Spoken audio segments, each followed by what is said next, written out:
1440. Depend on it.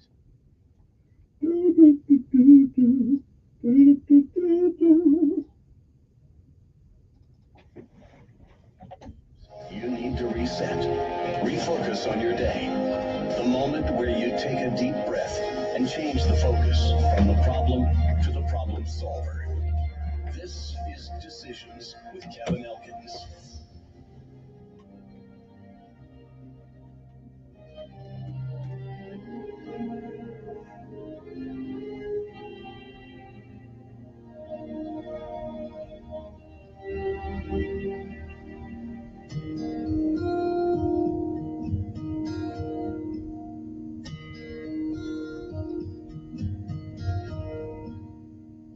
Tomorrow morning, if you wake up and the sun does not appear,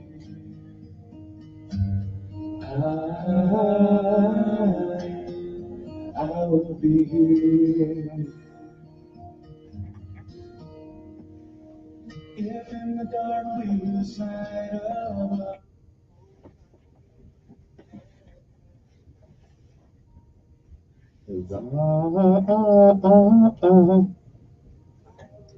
And good morning, Montgomery, Alabama. It is time to rise and shine if you can. It is one more day, one more. You're on top of the ground, and the ground's not on top of you. I'd say that's something to be thankful for this morning. Good morning to you. I'm Kevin Elkins, and this is News Radio 1440. It is time for our daily bread. That's how we start this thing off every morning because we all need a word from on high because we're all going through something somewhere. Believe it or not, it is November the 13th, 2024. It is a day that has never been, and it is a day that shall never, ever be again. It is a once in a lifetime deal. And once it's gone, you don't get a do over. You don't get it back. You don't get to summon it from the past. You don't get to come back and undo all the things you do today. And you don't get a chance to come back to do what you should have done this day that you don't. So, whatever it is that you do with this day, make sure that if tomorrow should be, you'll be proud of what you have done on this day. If you lived a while, you've heard many, many yesterdays. And if we are blessed and given the grace, the mercy, the love, the forgiveness, and the charity of God, we may, I am not sure, but we may see some tomorrows. But if tomorrow should never be, then it is this day. That is the first day of the rest of our lives. What are we going to do with them? Well, do what you can, for whom you can, while you can, until you can't. After all, if you think about it, in your life journey, somebody, somewhere, did the same for you. Wisdom that was needed,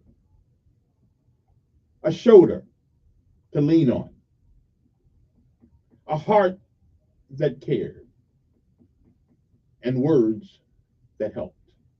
We can do no better than that. Benjamin Elijah May said, whatever we do in life, we should do it so well, no man living, no man dead, no man yet to be born can do it any better. And I said that is the standard by which you live life, you'll always be successful. Oh, you'll fail at a thing or two, we all do. But you'll never be a failure, never, until you quit. We say give out if you must, rest if you can. But you never quit. You never give up. Because quitters will never win. Oh, and winners may lose a time or two, but they never quit. So don't you. And no matter what happens this day, remember this. It is a stupendous, fantastic day to be alive.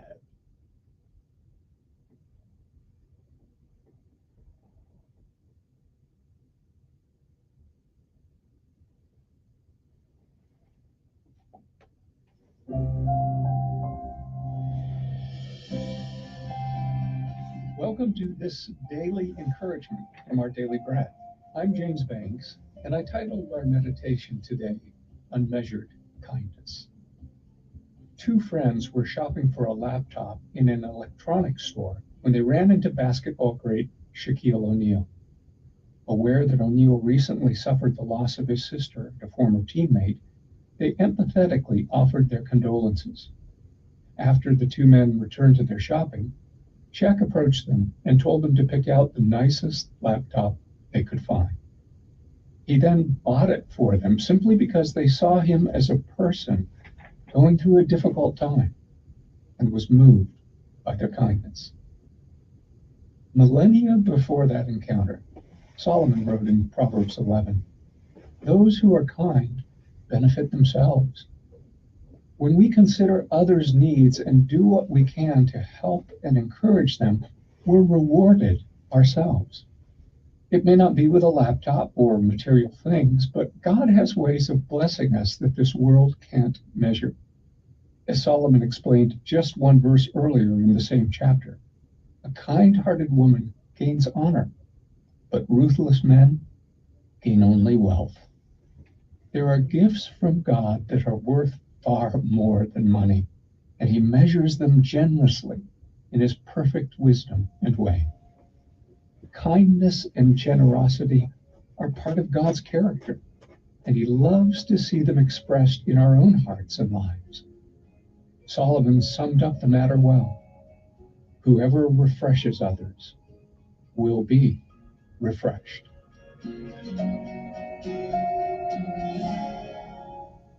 Today's Our Daily Bread devotional scripture reading is from Proverbs 11, verses 16 to 25.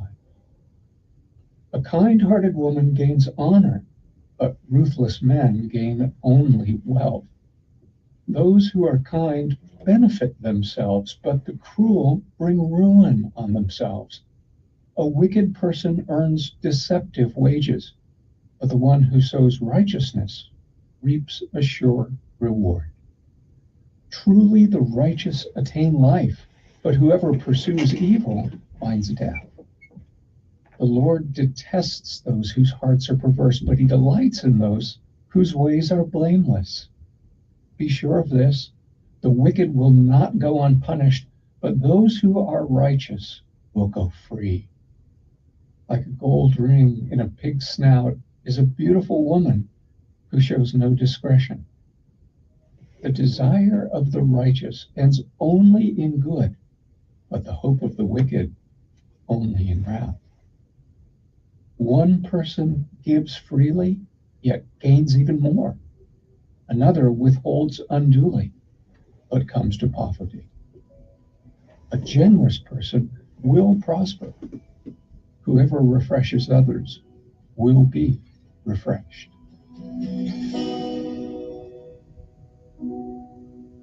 Let's pray.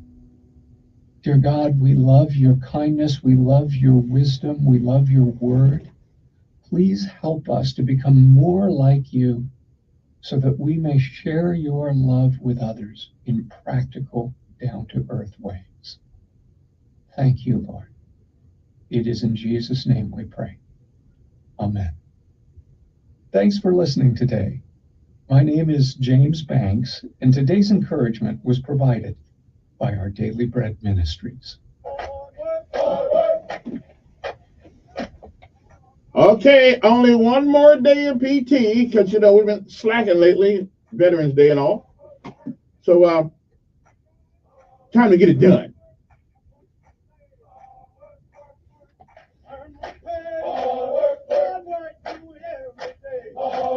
Get up, got a quota of 3. Let me go and earn my pay. Hard work, and days of work. Hard work. That's what they say. Hard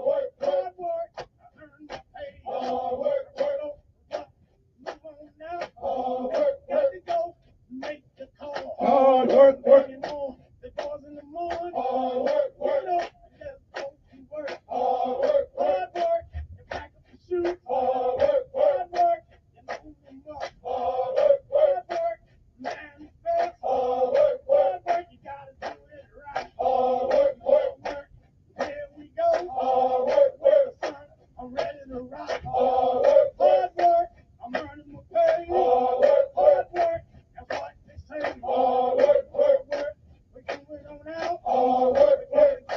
Hard work on the airplane in the early morning rain. Come on now, let's get it, let's get it.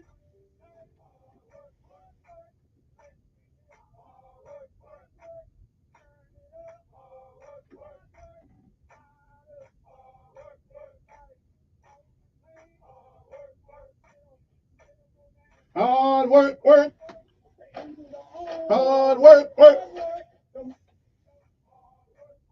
All right, what a way to get up in the morning. Motivation. Hard work, work.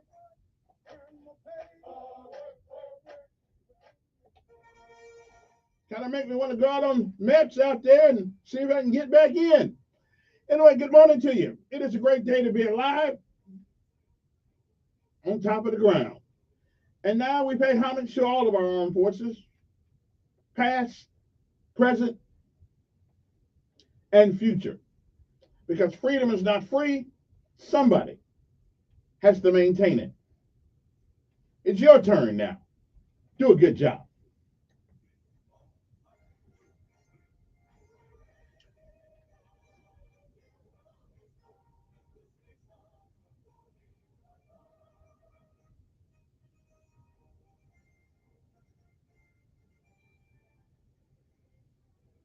And let's not forget our local heroes around here. They're kind of like soldiers of sorts. As a matter of fact, let's just say good morning to all of them. Let's say good morning to Montgomery Sanitation Department, always out there on the road, no matter what the weather, always out there trying to take care of things. We appreciate it. You don't appreciate your sanitation department? Yeah, wait till they go on strike. Oh, yeah, you just did.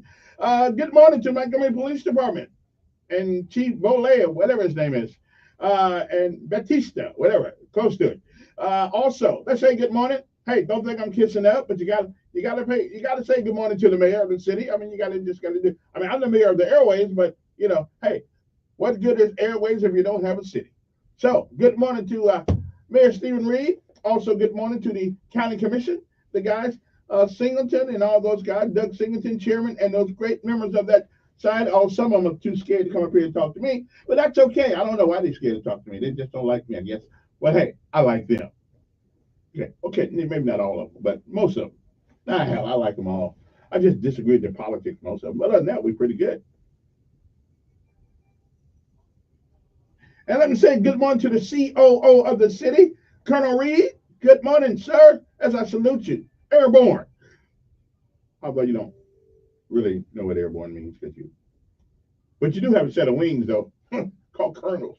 Woo, kind of outrank my wings. But mine take a lot more courage to get.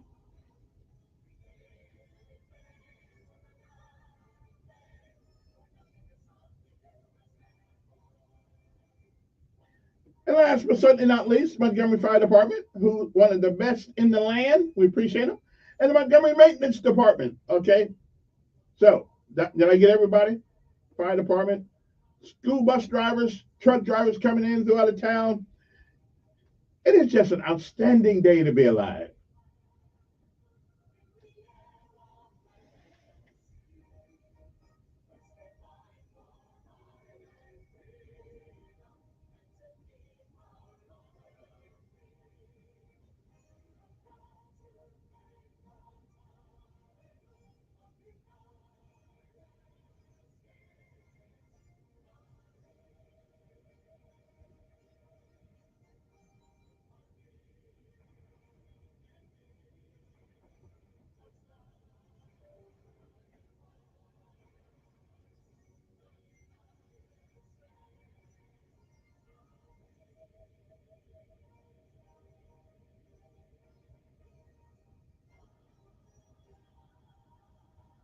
And good morning, good morning, good morning, good morning, good morning, and good morning. It's 7:28 in the morning. If you got to be there by 8 o'clock, you got 32 minutes by which to arrive. You got to be there at 7 o'clock. You're 28 minutes late. But that's okay. You can always tell them, tell the boss that you were, you were just listening to me, and you could not compel yourself to take 1 minute away from the radio. Okay, that's okay. You can always get it on your telephone by downloading our app, which is News Radio 1440. First of all, let me I forgot to say anything about this yesterday, and I should have said something about it, but my mind was kind of messed up. All right, starting Monday, we are starting to collect donations for a Helping Hand. Now, what is Helping Hands Good Neighbor Award? Okay, I took that from Willie's place, State Farm. It's what we do each year. We collect money around the town from people and people like you, people who have more, some more than others, some have even less than others, but they give. And what we do is we allow citizens to send us names into the studio of people you know that are having a tough time, but they'll never ask. Okay, there are a lot of people like that. You know, most of the people, because of their pride, and they most of them have been people on their own for years, making it on their own, doing their own thing. You know, and uh, and they'll never ask you for anything. Pride is a wonderful thing, but sometimes not such a smart thing. But that's okay. It is, and you want to help them, but you don't have much to help them. So what we do is we collect all the money, and we go a couple of days before Christmas, 72 hours before Christmas, and we show up at their house and we disperse the money that we collect from you guys and give it to them. The first year we gave $1,000 a piece, but then I got thinking, you know, why help if you got $5,000? Why help five people when you can give everybody $500 and help 10? So that's what we've been trying to do. Um, and this may be my last year doing this only because it's getting hard to it's getting hard to collect money. And I understand everybody's having a tough time right now. But there's something about giving. There's something about giving that makes you feel better.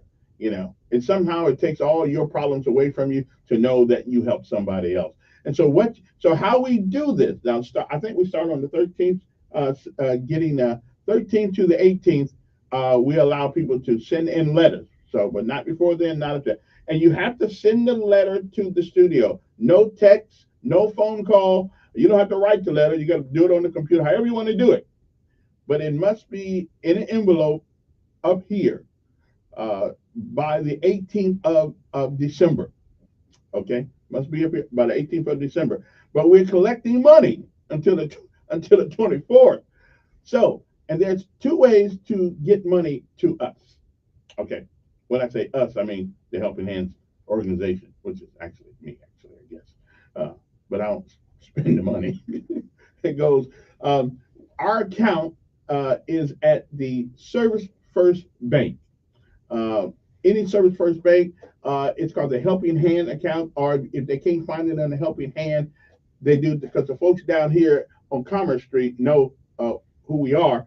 And but you ask for Kevin Elkins, Helping Hands, and whatever amount you want to put in there. I'm trying to raise more. If I can raise more money this year than I ever raised, I'm gonna do this one more year. But again, it's getting difficult to do it. You know, but I'm telling you something. The people that you need to meet some. And we do have a Helping Hands Facebook page, so you can actually see what we do. We show up at people's house, and sometimes it is it's quite humbling to see people. You know, we don't make you a millionaire. We don't make people millionaires or anything like that. But it's humbling to see that there are people who appreciate the slightest thing that you do. And these are people who would never ask. They don't have a clue we come. And one thing about it, if you put them in for this program that we have, you cannot tell them, because if you tell them and somehow we don't raise enough money to do what we need to do, then we turn around and we make them feel double bad. So you tell us, but I will say, so far we have not missed anybody, and I've been doing it for 8 years now. We haven't missed anybody whose name has been put in.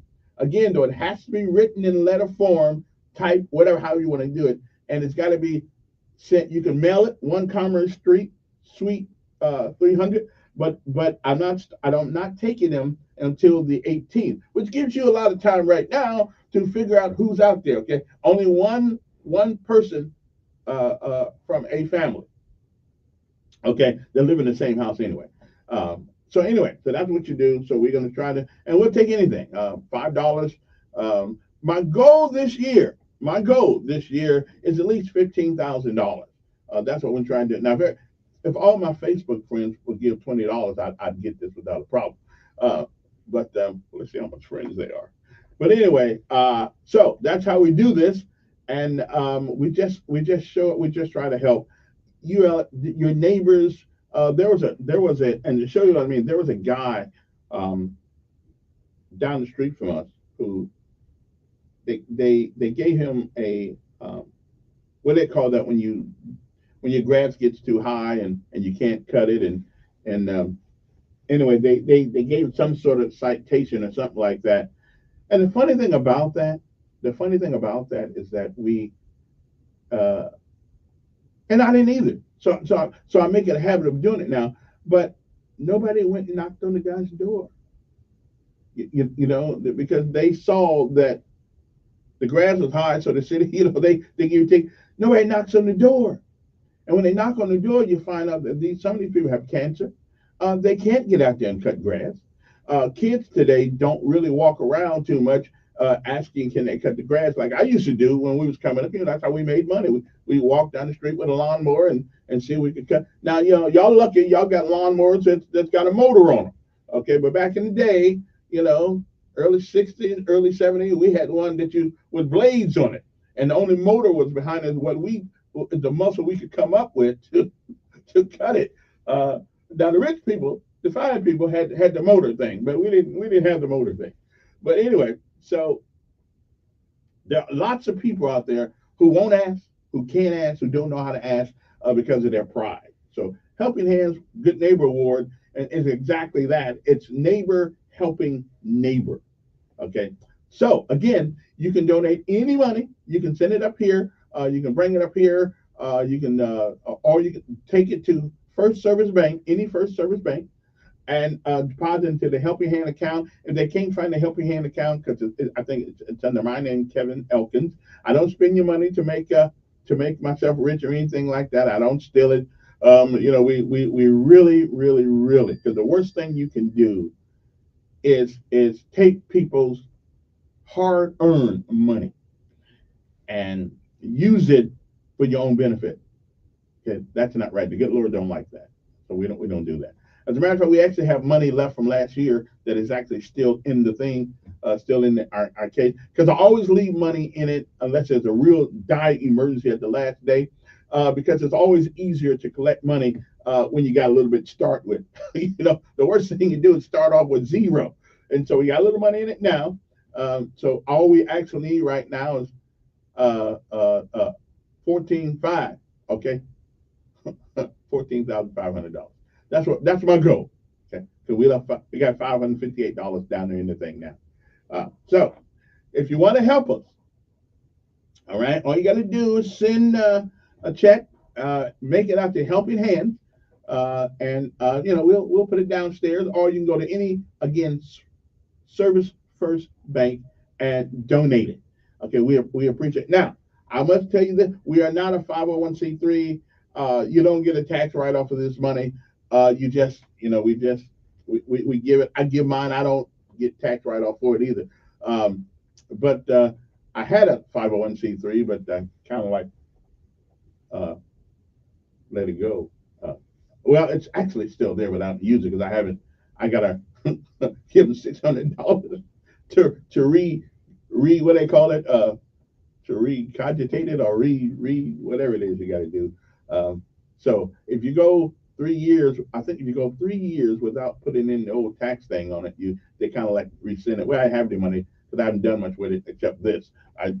So anyway, so if you guys want to help us, we appreciate it. It isn't how much you give, it's what you give and your intent on giving.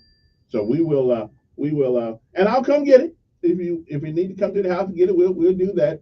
Or you put it in the mail, whatever the case may be. You can send me a text message, 901-5022. It doesn't start yet, but we're starting as of next week, or anytime you want to give it, put it in the bank, and we'll start that. But again, You cannot ask for money for yourself. That's the only stipulation we have.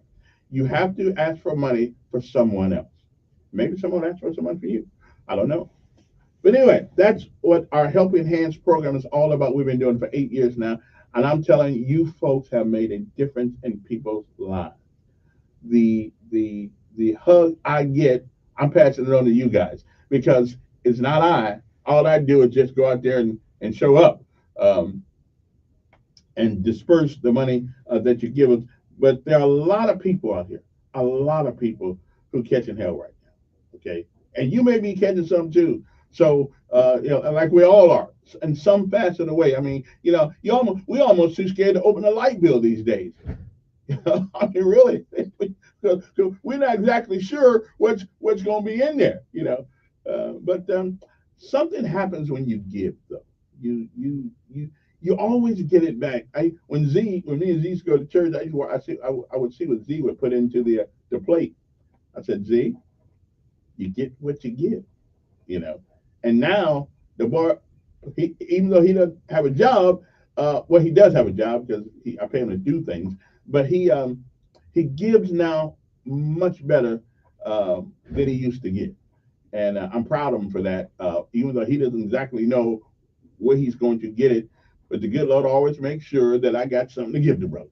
Okay, so I don't want to, but I want to thank you in advance for helping us with the Helping Hands Good Neighbor Award. I like that Good Neighbor Award thing because that is something that's what we're doing.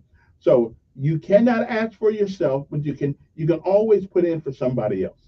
Okay, and we'll go 72 hours before Christmas. We will we will disperse the funds that we get to the people, and we always record it too, as a matter of fact, so you guys can see the surprise on people's faces when they get it.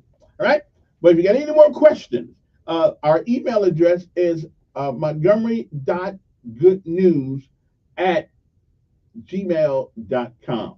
Montgomery.goodnews at gmail.com. One more time, Montgomery dot good news at gmail.com. I can answer all your questions. Gotta take a break. We'll be back right after this.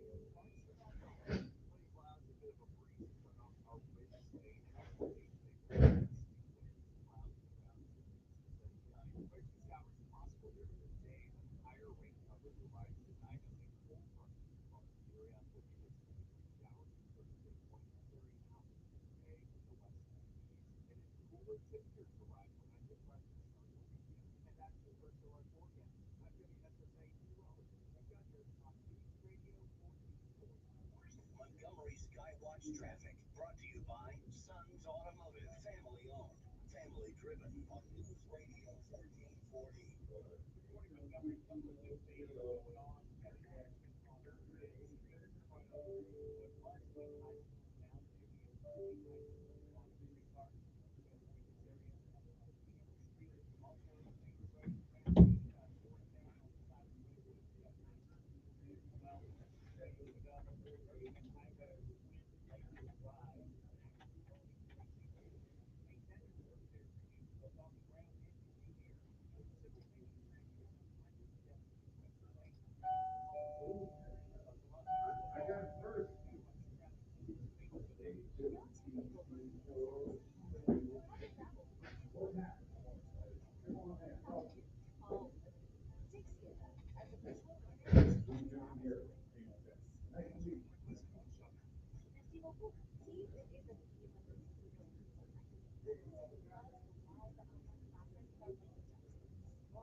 Hear that sound?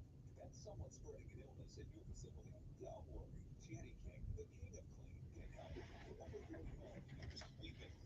Disinfecting office buildings, schools, churches, and even hospitals. Trust us to keep your employees safe, healthy, and at work this cold and flu season. To learn more about how our local cleaning experts can help you, visit JannyKingCleans.com. That's JannyKingCleans.com. Janny King, the king of clean. Do you have 3 ex-wives and your current trophy wife wants a life insurance policy 3 times the size of the policies you had to purchase for your previous mistakes? If so, you need to call Big Lou at Term Provider, 800-859-3220. Big Lou is intimately familiar with your problems, and if you're 50 to 60 years old and in reasonably good health, a $1 million policy should only cost about $100 to $200 per month.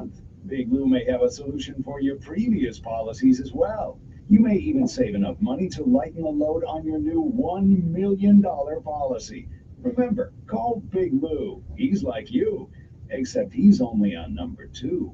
Call Term Provider at 800-859-3220. That's 800-859-3220 for $1 million in term life insurance that you can live with. Call Big Lou at 800-859-3220. 800-859-3220.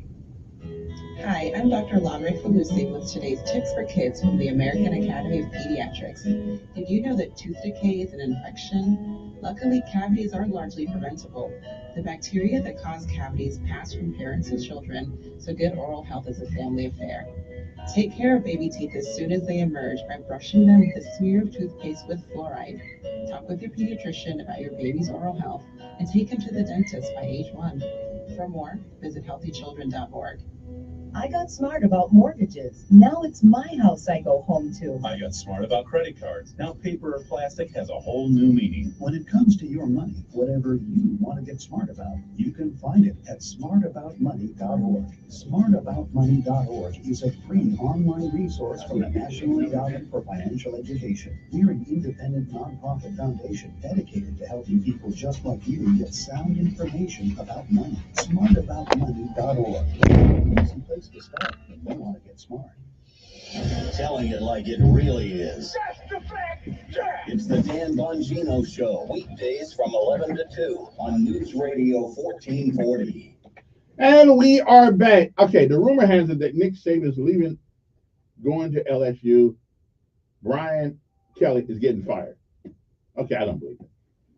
But if it's true, just like I being LSU and a Alabama fan, oh well.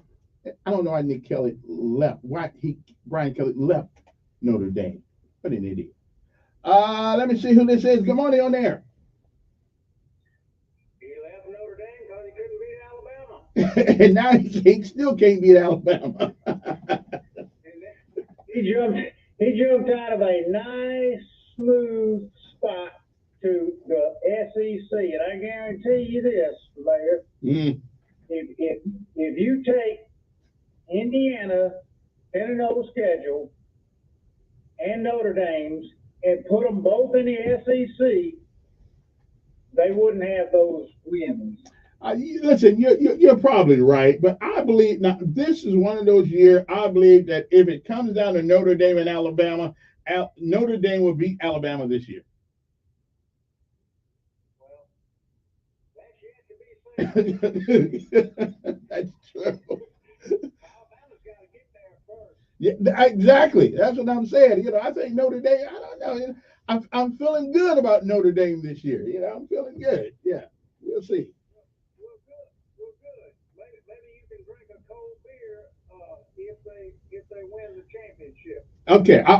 That's the only way I will have my first taste of alcohol if Notre Dame can whoop Alabama. Okay, that's what I do. Yeah, that's what I do. So. Hey, you were talking earlier about cutting grass when you was growing up. Yeah, with the rotor blades, not the motor. Yeah. Exactly. Have you ever sling bladed grass? Oh yeah. Because when the rotor blade wasn't working and the grass was getting high, Mama said go out there and cut that grass, and we had the swing blade. Yeah, we did that too. Yeah. I had a guy during the summer his buddy told me, said his daddy got some rural property, said he'd give us a summer job cutting grass. showed up, he had this sling blade, 2 or 3 big old lots, man. That 90-degree heat, it about wore me out. So I can feel that pain. But grown men today, Mayor, don't even cut their grass. They got all these yard services that cut the grass for them. Well, I guess, listen, nothing wrong with that if you can afford it. I guess and listen, grass used to be years ago, we looked down on the grass man. Now we got to look up to the grass man when they live out in the Wind Lakes. That's right. And look, they got 25, 30 year. I got one down the street from me. 30-year-old male has to have somebody cut his grass for him. Oh. And I showed him how to start his lawnmower. Yeah. And it's in the shed. He won't even get the thing out of the shed, man. Wait a minute. You had to show him how to start the lawnmower? I had to show him how to start the lawnmower. Put where the oil, put oil in it, change the air filter, check the blade, all that stuff. I showed him, and he won't even cut grass. Well, that's why Donald Trump is back in the White House. Okay, we needed somebody that looks like a man to show us the way to go. Okay, that's why he's back there. Well, he's a great gamer, and he takes his gaming pad with him down the street to play with his other guy, but he can't cut grass. Well, I got to tell you, I used to get mad about that thing, but you heard the president of Faulkner the other day say, hell, they giving people college degrees by playing games. I mean, giving them. Oh, yeah. So. Oh, yeah, they're going to have great hand-eye coordination, but they're not going to be. I don't know. You too. Yeah, I couldn't believe that the Faulkner president said they giving people. I mean, you can get a scholarship for being. They got a. It's like another athletic department on colleges. I guess you can play the games, and I guess listen, if you're good enough at anything, you can make money at it. I guess. Oh well. Good morning. Who's this? Yeah, I hear you. Will you donate? Okay. Well, you. Send a check up here. Good morning. Who's this? Yeah, Kevin. I'm shocked too, like you. I remember back jumping on them gamers. Now them millions of dollars. They are. Streaming. Millions. They don't have to go to college now. They're making millions streaming. Just people watching them play games. Boy, I tell you. It's a new America. Yeah, and then on top of that, they got some that them drones and stuff. Yeah. On them games, flying them drones, they learn how to do all that. Shoot, they be a pilot, and then the military play them because them drones are simulators now. You fly those now by just sending them just like a game. Well, hey, it's America. But the reality will set in one day that no matter how much technology that you have, a little water will kill it. So. We passed that now. I see what Elon Musk doing, man. Ain't nobody gonna be leaving the house soon. Everything gonna be robotic.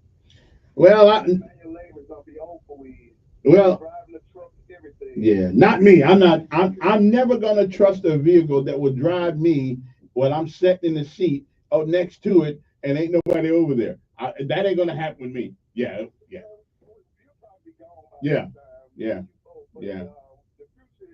future is looking bleak for manual labor. Yeah. The only thing probably would be making money is your radio station, because everybody be at home. Yeah, they had no job. Or they're all working from home. Right? Appreciate it. 860-1440. I'm wondering something. The thing that happened at Tuskegee University the other day, it's kind of interesting. Now they got the guy that did it, but what amazes me, okay, I keep looking at this article here on internet says Nick Saban is leaving Alabama to coach LSU. Okay, TWSN. I don't know where. I mean, come on. That can't be. I mean, really? Ed, what's his name? Ed Urgeron or whatever his name is, will return to replace Kelly at LSU Tigers. I don't know. But they got Nick Saban. What the headline says, Nick Saban will return as the head coach of LSU to replace Brian Kelly. Yeah, I don't think that's going to happen. I mean, I don't think. I mean, he don't need the money unless he wants to loan some to me. So why would he get back in this at 70 years old? I don't know. But anyway, 860-1440 is the number here. You want to give us a call if you want to, but I don't. I don't. That's got to be fake news. And Brian Kelly, hey, you left Notre Dame to go to LSU because you saw the stars in your eyes. Okay. Well, you learned you should have stayed in Notre Dame. But however, I don't think you'll be doing as good at Notre Dame as the guy that's there now. Maybe what we needed was some young blood out there. Yeah. And pay our players too. Anyway, 860-1440 is the number here. Getting back to the thing that happened in Tuskegee the other day. One of the things that's interesting about that is that the man that they got jailed, what's his name, Marquez or something like, you know, he fired his gun but denied shooting at anyone. Does anybody see the craziness in that studio? In that studio, the craziness in that statement. Because why would you take a gun to a football game? I mean, and then you shoot it, and this not there. A bullet that comes out of a gun is going to hit something. So why would you? And he had this switch thing, whatever that Glock switch. I don't really know what that does. Is that the thing they say that turns a gun into a automatic weapon or something like that? I don't get that. I mean, come on, you just can't be that smart. A college campus is not where you needed to be. Well, not the game. It's like to me, you needed to be in class. I mean, come on. Man, you can't even go to a football game now. Well, one day at LSU, one day at Tuskegee, next weekend, 2 weekends after that, first it was Alabama State, then it was Tuskegee. I mean, is there any place that a brother can go these days without having to worry about getting shot? Man. Good morning. Good morning, Kevin. Yes. Yes, this happened the next day, but I was at the tailgate, but they did that Saturday. Mm-hmm. And I think that happened Sunday morning, but it was Joe and people there, but there was a lack of security. There were no security with respect to not getting a gun in or weapons in. I mean, there were no scan tools whatsoever. Yeah, the scan bar thing. I mean, people brought in all kinds of bags. I mean, it could have been a big disaster if anybody really wanted to create carnage that day. Well, they fired the security guy. Yeah, they ought to fire. If he didn't have any, what you're telling me, if he didn't have no security measures in place to make sure people didn't bring illicit, I mean, come on, people are crazy today. You could have brought an M16 in there, to be honest with you. I mean, there was no search for any type of weapons there whatsoever. As far as that goes, it's on the outside now, going into the stadium, none at all. Wow. Yeah. Oh well. Anyway, all right. Appreciate it. Good morning.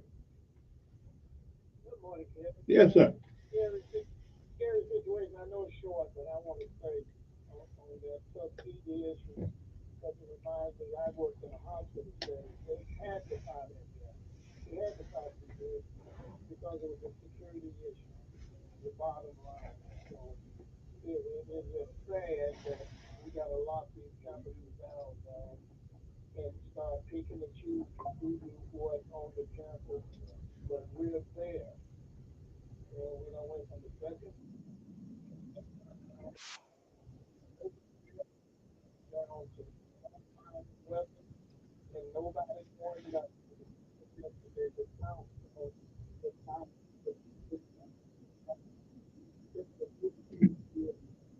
Yeah, we are. Home is through. Hey, come back later because I got to run. We'll be back.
Record writing guest, providing you with an inflation driver in the presidential election and prediction was right on target.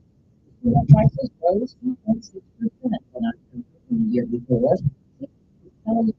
It's not what the Federal Reserve or investors are speaking against inflation. What I want to emphasize is the word tomorrow tends to be a little in the fight against inflation. So 1 month is not inflation driven by higher rents, used car prices, and airfares. Stock futures now at 9, Dow futures up 43. President-elect Trump's selection for defense secretary, a TV host, a military veteran, is an unusual one. Correspondent Robert Trump. The book of Pete Hegseth to run the Pentagon comes from a relationship that's built in recent years, sources tell me, between President-elect Trump and Mr. Hegseth, who's a regular on his channel, and Trump often regularly calls into that show and Hegseth host, and they've developed this rapport. As for dismissal from the Biden era, and the man who oversaw federal cases against Mr. Trump, President-elect Donald Trump has vowed to fire Special Counsel Mark Smith immediately after he flew in, but may very well not have a chance. CBS News has told Smith intends to issue a final report and leave the Justice Department before Trump becomes president for the second time. CBS is waiting for that. Elon Musk, who will oversee the new Department of Government will accompany Mr. Trump to a meeting of congressional Republicans. A man who worked for the U.S. president has been charged with leaking classified information assessing Israel's earlier plans to attack Iran. Court documents show William Rahman was arrested by the FBI this week in Cambodia to make his first court appearance in Guam. The explosion at an old food coloring factory in Louisville, Kentucky, a deadly one. 2 people were killed. Fire Chief Brian O'Neill. Once our firefighters arrived, the big break and burst of interior attack. Our ran first met was pinned. We were able to get that. The others in evacuation. Cause is under investigation. A controversial ban is opened in New York City for the first time in its 60-year history. Staten Island St. Patrick's Day Parade will allow LGBTQ groups to take part. Carol Bullock heads the borough's Pride Center.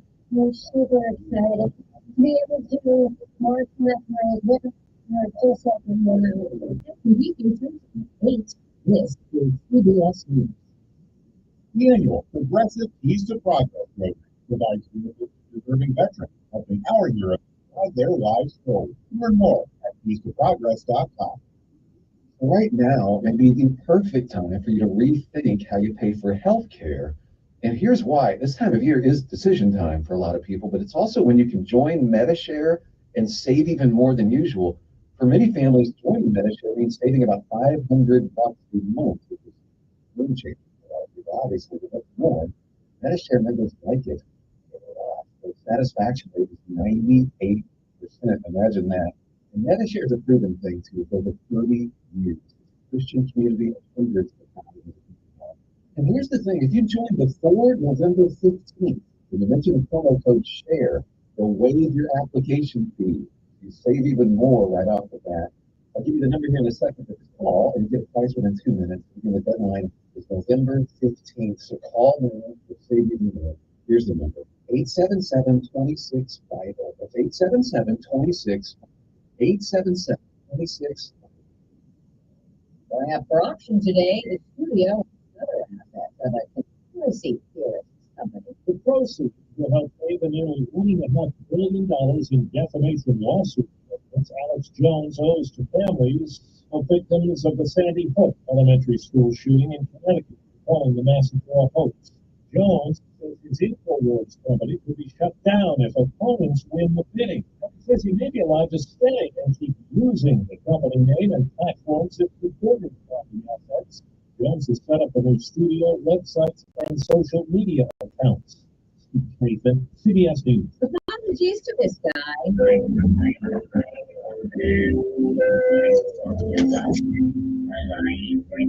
CDC has deemed not spinach but watercress the healthiest veggie of them all.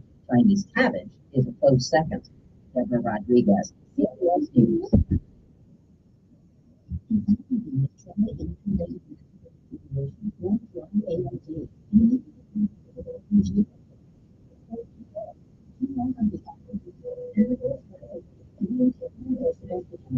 Now there's something you can do.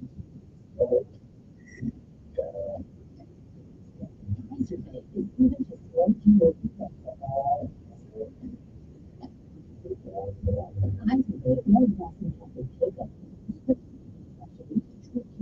Don't take it if you have an infected throat and suspended in your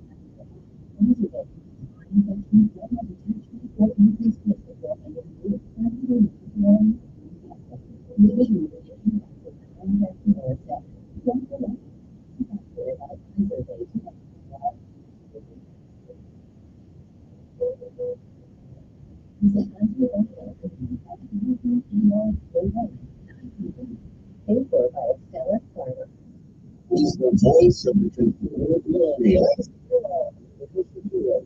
Tonight at 8 p.m. on News Radio 1440. And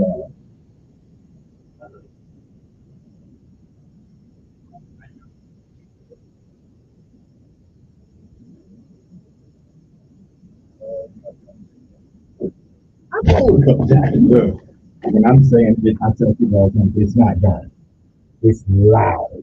It's tremendously loud, and it's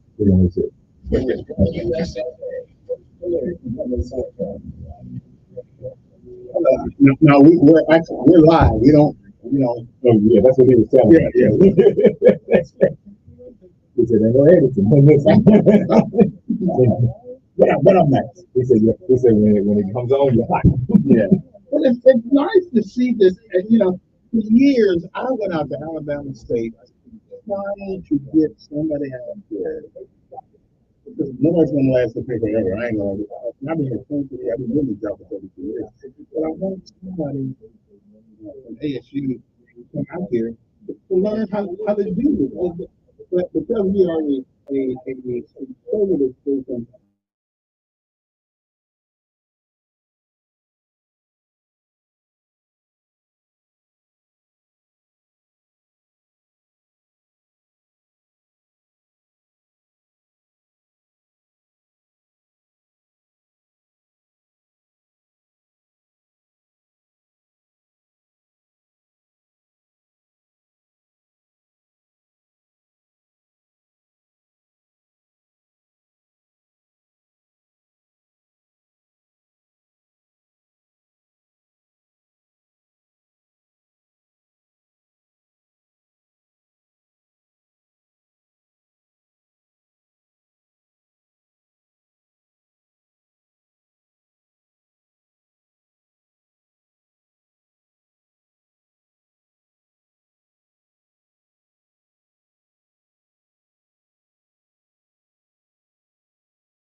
Okay, and how long is the bowling season? We start October the 1st. The official, what they call playing the practice season, starts October 1st and runs through the middle of April. So it's year round. Okay, okay. And so how many colleges have bowling teams? NCAA's are probably 110, 120, but they have what they call a club program, NAI, which is another couple of hundred. The rules are different from NCAA and NCAA. It's extremely different. Everybody bowls from 8 to 80. You can do it. You see? 8 to 80? Yeah, 8 to 80, or actually 5. Bowling is not about how strong you are, how athletic you are. It's about being able to repeat an action over and over again at any level. Just because you're stronger than somebody else doesn't mean you're going to be stronger. Now, do you have tryouts out there? If I think I can bowl pretty good and I want to go to college too, do you have tryouts or? It's kind of like we going to try out for the NFL. Yeah, I played football before. Am I going to be able to get out there and compete on that level? Yeah, probably not. I mean, but if you've got the skill set, anything is possible. Because high schools don't have bowling teams. Yes, they do. They have them here in the state of Alabama. It started about 10 years ago. The program is developed here, but most of the sports are outside of the high school, quality athletic programs outside of the campus. Now, it does sound like a sport that doesn't really need to worry about how tall you are, how short you are, how strong you are. It is. It's about repeatability and the ability to perform a play. So where do y'all play? Do y'all have a bowling rink around that place? No, the AD and now looking into trying to get a bowling lane set up on campus. So right now we're practicing at Bama Lanes on Atlanta Highway and Valero on Eastern Boulevard. We just had our home bowling tournament last weekend, Friday, Saturday, and Sunday up at Valero on Eastern Boulevard, where we came in field to run it up. Okay. Now I'm gonna have to look at bowling in different ways to come up with it. Now, when I watch TV, I see bowling keep going. I never really paid it much attention. Yeah, but the movie, I love that movie with when he had his fake arm, I guess. Who was that guy? He had a fake arm. He was a bowler. I can't remember. Kingpin. Yeah, Kingpin. Yeah, Kingpin. How much reality is that? Yeah. Anyway, so what do you want from what do you need from Montgomery? Support. Like I said, we live stream every bowling match for Alabama State Home Bowling on Facebook. Mm-hmm. So you can watch us, you can engage with the people on the Facebook page. We have a lot of stories on Alabama State Athletics Facebook page. So if this is the support, let the girls know that you're watching. Let them know that you're rooting for them. Now, is this combined gender? Whatever that. I know that's not. No. This is NCAA is only female. It's Title IX gender equity. Bowling? Yeah. Now they have been bowling teams, but those are on the club program, non-NCAA. Okay. Why don't we? Yeah. Gender equity. Okay, so there's 100 football players. Right. There's 50 baseball players. Yeah. All right. They have to give a women an equal opportunity to perform. So they created they created bowling. They created certain women's sports to kind of up the level of women's availability and opportunity to have a sport. Okay. Now that women are a guy who thinks if I think I'm gonna to play. I'm not getting it. I'm just asking. That's over my head. Yeah, that's above my pay. Well, we didn't want to get you off that political mess anyway. Yeah, that's above my pay. Let's just say at the moment, as far as you know, only women are allowed to play both. Yes, on the NCAA side. On the NCAA side, okay. Well, this is Mr. Chapman. I appreciate you coming by and talking to us for a while. Now I'm actually going, and since it's all girl, do they got special bowling suits? I'm not just asking. They have uniforms like anything, like every other sport. Okay, well, we have to check them out and see. And you do it on where can we find the what do you call it, the list of games of bowling on the Bama BamaStateSports.com. You can find that schedule on there. You can find the schedule for all the sports on BamaStateSports.com. Okay. And basically, when you guys have a now you don't pay like football to go to a bowling thing. No, sir. It's open in so you can come in and watch the tournament, stay for an hour, stay for 6 hours, stay for 15 minutes, 3 or 4, and then you can go in the school. I will say one thing. I have seen people bowl in ways that I never could hit that thing. And so it is fascinating if you want to sit there and watch, if you want to watch technique and improvisation and people, it's a science to it. It is. And people, I mean, I go to Bama Lanes every once in a while. My son likes to bowl. I've never won a bowling game. I will. What if you get a 300 at a practice session? Does that count for anything? Personal foul. But if you get a 300 in a tournament, oh yeah, a little bit of bragging rights right there. That's it. Yeah, that's it. But your chest puffing and stuff like that. Well, when does that 300 make me some money? Not sure that it will. Well, I can't. That's not depressing. But you got to do it for the intent of the sport. If you're doing it to try and keep it like a job or something like that, you're not going to do that good because you're only going to do what you have to do. Okay, but if you're doing it because you enjoy it, then you're going to do a little bit more, and you're going to get what you want out of your enjoyment of it. Okay, but 300 is the pinnacle, right? Yeah, 300 and 800. 800 is a 3-game series. It's a little harder to that really shows consistency. 300 you can get nothing to 300. That's not bad. But to perform an 800 series, that means you have 3 really, really good games. That's consistent. That's repeatability. That I didn't get lucky. I was good.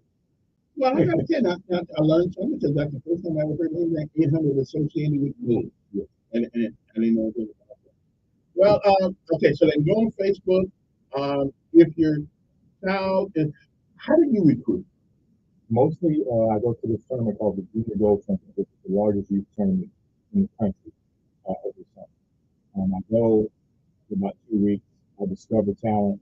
I reach out to them, or bowlers will actually send you some videos, send you interest in your program. If your school has a major that they want, say, hey, I'm interested in your program. Here's my video. Here's my resume. And then you can go from there.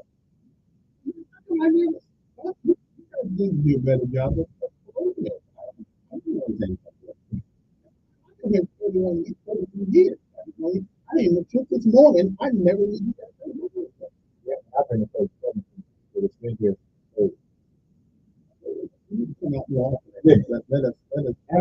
Absolutely. I find it interesting. Well, thank you there, Mr. Chapman. I appreciate you coming by. I don't want to put you on the spot with that. Yeah, that's all right. Yeah, thank you for the opportunity. Yeah, anytime. But anytime you want to, come up and talk about it, tell us about bring some of your with you. 1 or 2. I shouldn't see that. But I love to talk to them. Anything that keeps our kids off the street, anything that keeps their mind engaged and propels them to the future is a bowling, basketball, whatever, knitweaving, whatever it is.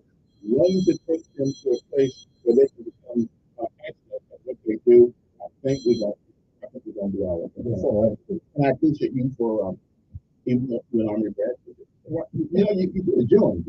Yeah, I got a baseball scholarship. I was headed that way, and I got a baseball scholarship.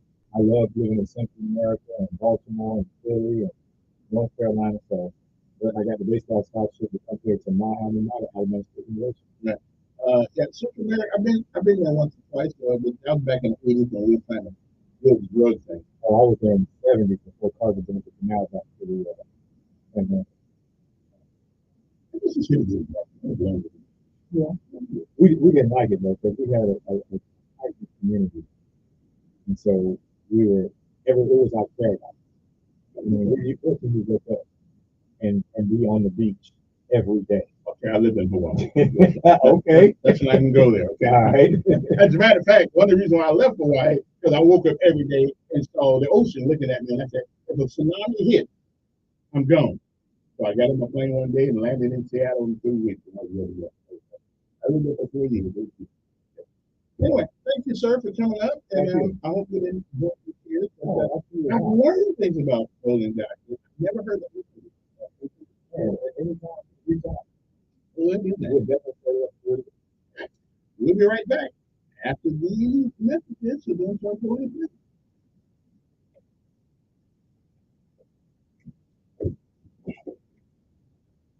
You're pretty good. Oh, you hit the master. You made me look good. Yeah.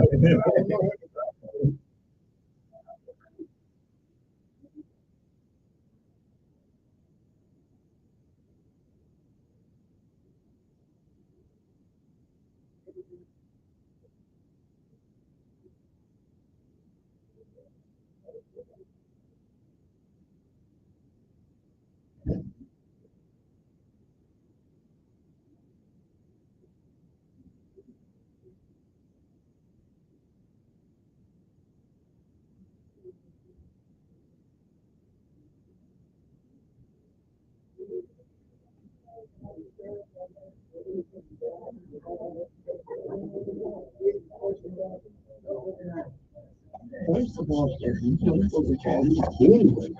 You didn't even text me. I've been calling you for 2 weeks. You don't even talk to these cats like you talk to me. You could have texted me. We're not friends. You don't like me like that no more. Of course I do. So you should have texted me. You will not drive the furthest. Oh, well.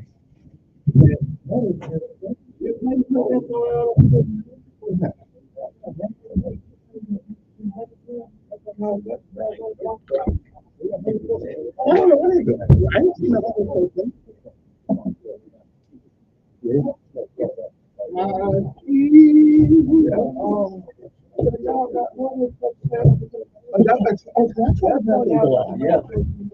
Well, we did got one down in down there. Well, the doors are wide open. You not realize how that song you seen wide open and me? Yeah. I got cups on them. They got the cups on them. Now you get in, that's how they supposed to go. Well, if they homeless, they ain't too dangerous. Yeah, they're gonna do nothing but really just that'd be the wrong thing to do.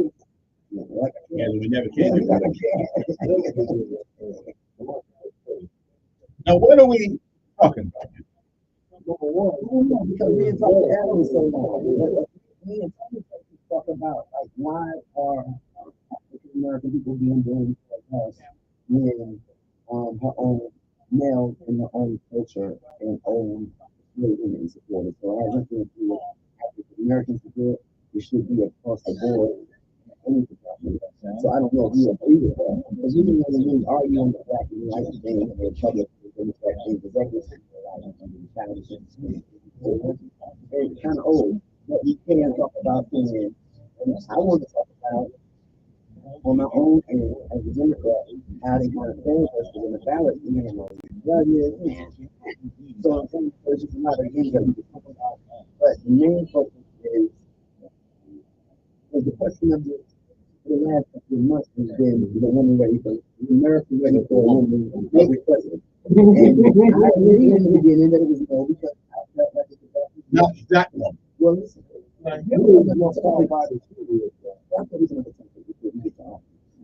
okay, so we thought that in the beginning we said that you know the churches agreed that women could preach, so that was a part of leadership, and I wouldn't.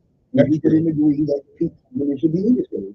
And I just said I don't know what women is because of that stance that men took, not that fucking.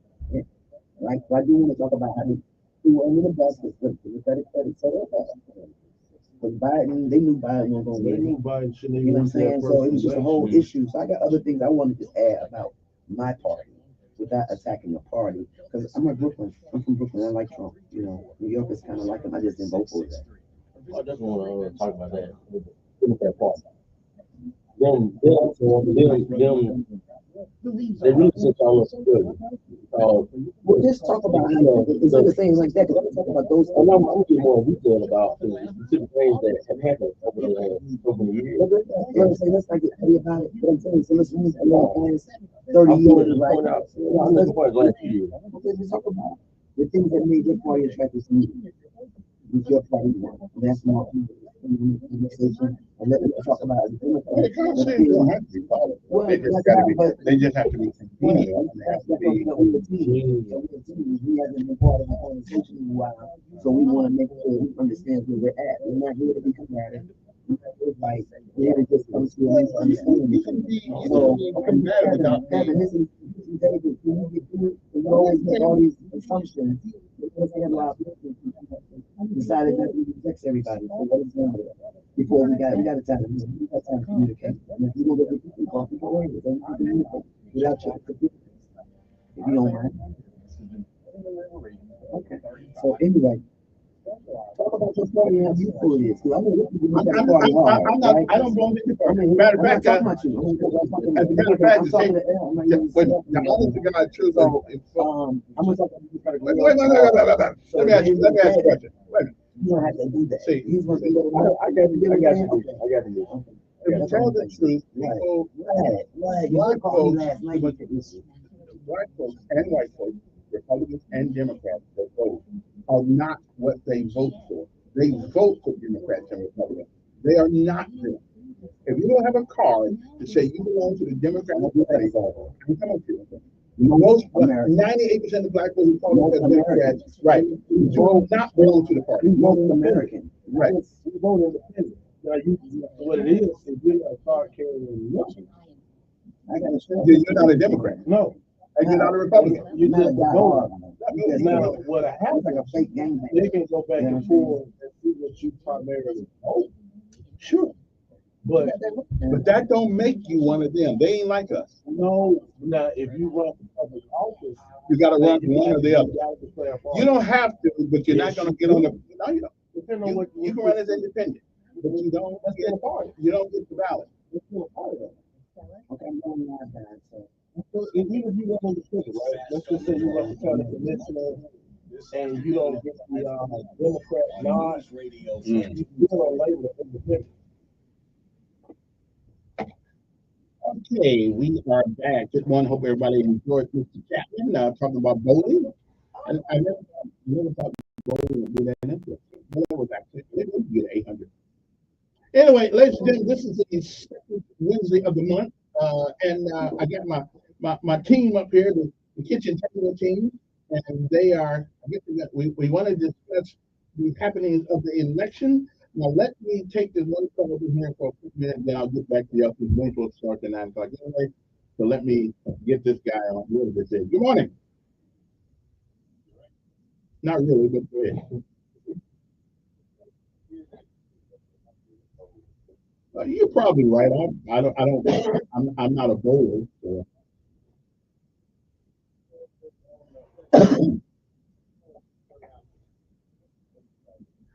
Wait a minute. How should I know?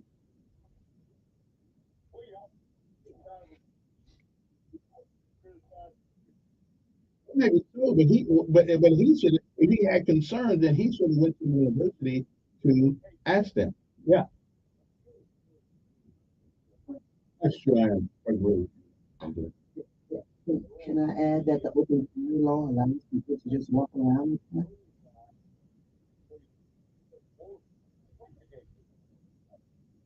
Mortified.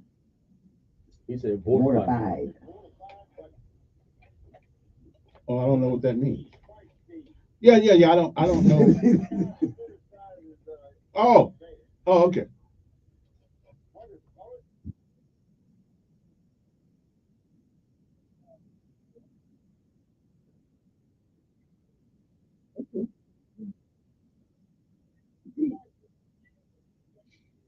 What's that?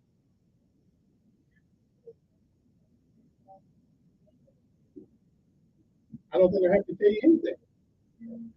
That's one of the reasons. I don't. So. Well, I got that's where if you're gonna ask questions, you should donate.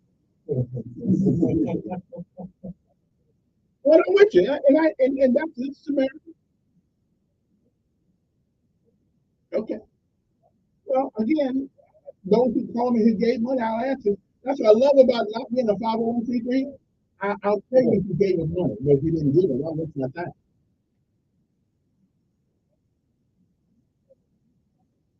And if you gave some money, I'll tell you. But since you didn't give a dime, I'm not even worried about it. Yeah, I want you. I feel you. Yeah, you're not wrong. All right. Anything else you got that's worth you listening to?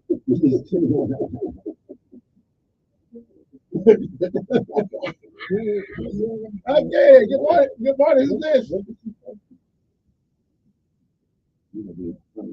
Yeah, that's you. No. Donald, this is my SK. I got Donald Trump. No, Donald Jenkins. Yeah. But anyway. That's right.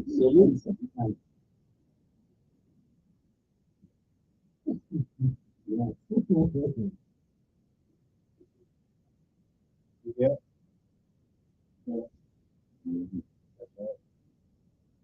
Mm.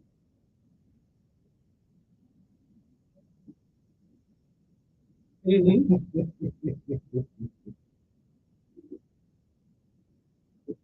Yeah. I feel you on that one. Yeah. Yep. Yeah. He made it in bars.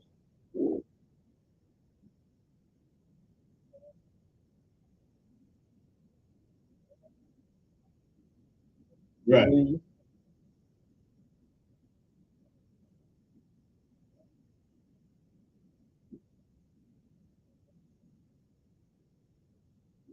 Mm-hmm.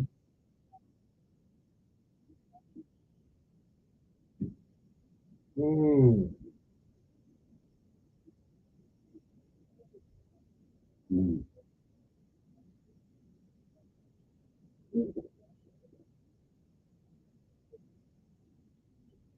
That's true. Mm-hmm.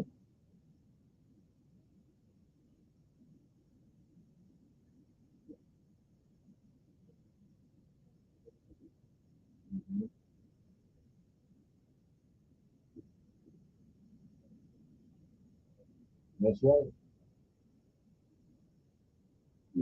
He's right.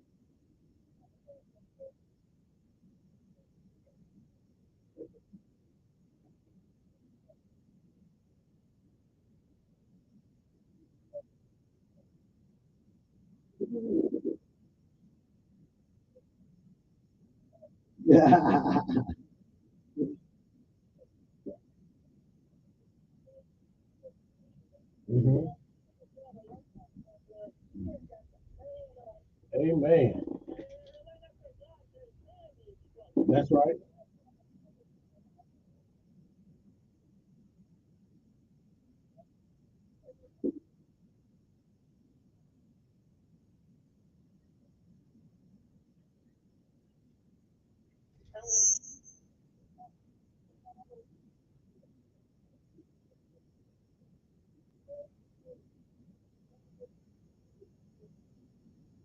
Mm. That's right.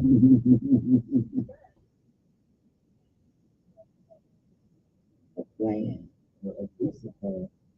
Yeah. Amen. Awesome. Take care. That's where to start the segment. Let me. Your headphones are not working. One of them, one side is it. Well, one side is good. I'm listening. I was just trying to let the audience hear a great caller. You get all that great. Tell them to go to our website and they can do that. Yeah, and they can get news video. And don't.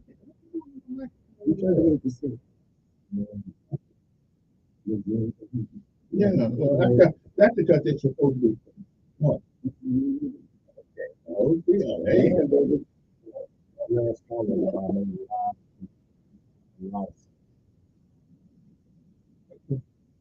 Back to the election. Okay. Where we were. So now I'm happy with the results. Y'all have to go to the levels. I was gonna be happy even this way. You know why? I'm super happy. The reason why I'm happy, my candidate is not on the ballot, but it's still wrong. Yeah. Okay. Well, anyway. Jesus. I know you were going to say that. I knew you were going to say that. Whether Harris won, whether Trump won, my Lord and Savior is still going to be in charge. I'm not surprised by the result. No, I sound like a person with this mind. That is the point of view people when you were ready for leadership because the men of the cloth that already voted. And that was the premise of most of our candidates whole summer is what American people in leadership. And if you put it back into the church and the leadership that voted was still in office, it was all women in the pulpit. It was obvious that America was not truly ready for that. And so the Lord and Jesus Christ, sometimes some people say that we're gonna get into that because we have so many callers. You know what I'm saying? But at the end of the day, we have to just accept what it is. So it's not about religious principles because the vice president is Hindu, right? And my question is, why do white people support him? And instead of bringing in black men and going to black churches and cooking collard greens, what was about her campaign that did not allow people to, in her community, to, I'm talking, if people can hear, what are you talking about? Oh, I hear you. So if their own people in their community, her community, the Jamaican people made everybody vote on her father's side, but the East Indian people, and they only highlighted Caucasians and African American and Mexican. Like they're trying to cause a division amongst people. You know what came to my mind this morning? This famous song by Michael Jackson, and who was it? Yeah, let me take this. We need to get back to Ebony Avenue. Good morning on there. Good morning. Good morning. Good morning.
So let me I gave you your moment. Let me ask something. You don't believe that our nation has been turned inside out by the Democratic Party who wants our boys and girls. Wait a minute. We got men work of men on women's sports teams in America.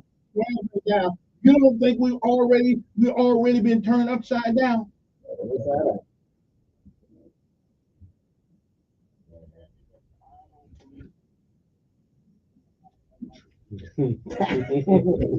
Okay.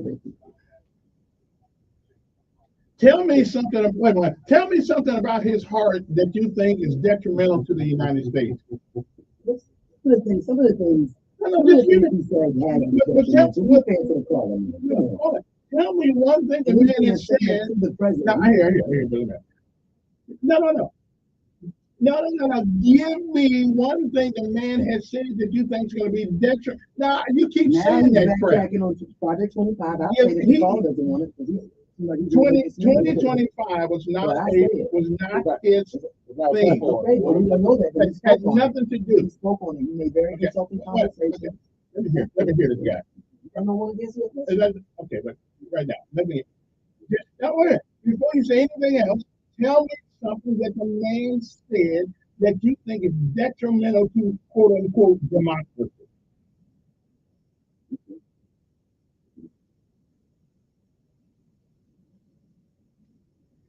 They bringing fentanyl in. They're killing our citizens in America right now. You bring fentanyl in. Okay, let me have it. Don't put it on Democrats and people like that. It is. Like Trump said that they were. I got you guys. It ain't 9 o'clock. Hey, it ain't 9 o'clock yet. At 9 o'clock, I'll let y'all go. But right now, this is my time. So let me again show me something the man said that was not good for America. No, I don't want to take all day to get there.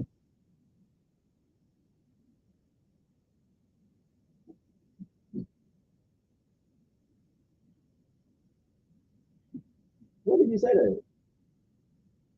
When did he say that? All right, see you later. I'm done. Making us good morning on there. I'm doing fine.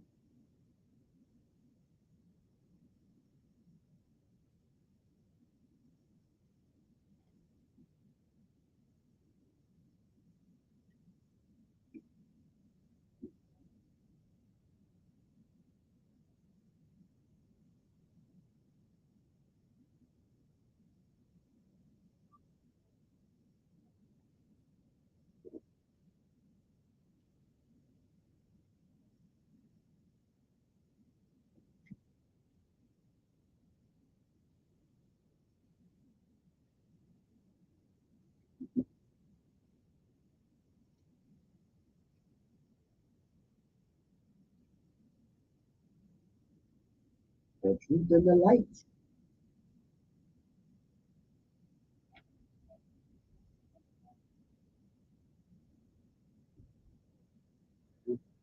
Apparently, let me ask you a question real quick. Wait a minute. You ask questions and don't want to hear the answer. Wait. Okay, let them answer your call. If you pay attention to what I said, I told you not to law, you're not doing God. So that would not really be Jesus Christ. I feel that I say,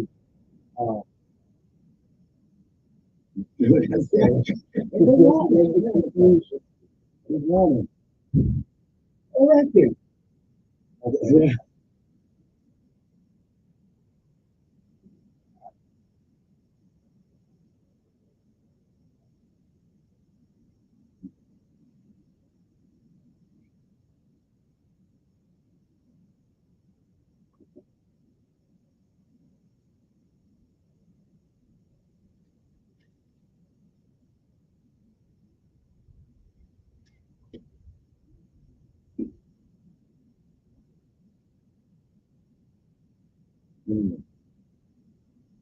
I agree with that, man. I definitely agree with that.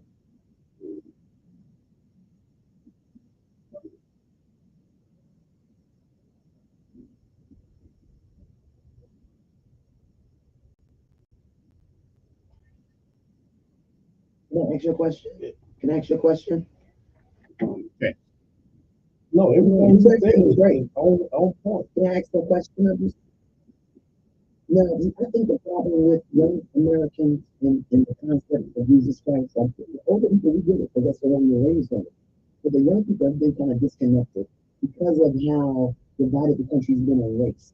And then you got young people who are in this whole Hebrew Israelite movement where they think that if you're worshiping a Jesus that isn't brown with an afro, but it's a difference. So I think until we get to have that true conversation about the ethnicity of Jesus Christ and have true conversations, because when you go to the Roman Catholic Church, they also have a picture of an African church, Jesus. So I just want to finish real quick, if you don't mind. And I'm just saying, so the representation of who we are as a people people get disconnected. And until you connect with people and not be kind of like aggressive, trying to make them feel guilty for not believing in what you're believing in, and give them an actual path to the light, you won't be able to change it.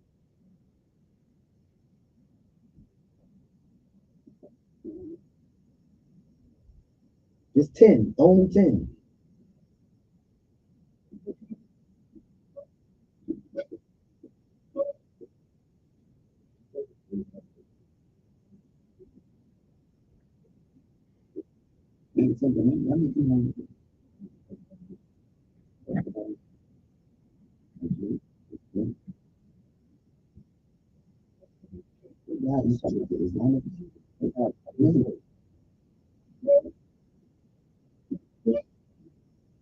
Okay, but give me the point. Give me the point that I gotta let you go. But what is your main point?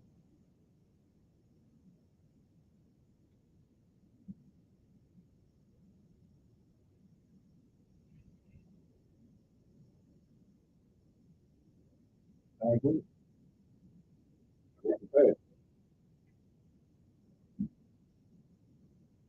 And it's crazy that other religions are not before Jesus Christ. You know what I'm saying? So that's what's crazy to me. That people really just Good man. America was, but we live in America. We are. Good morning. Who's this? But that's a tomorrow conversation. Good morning. No, we're done. Okay.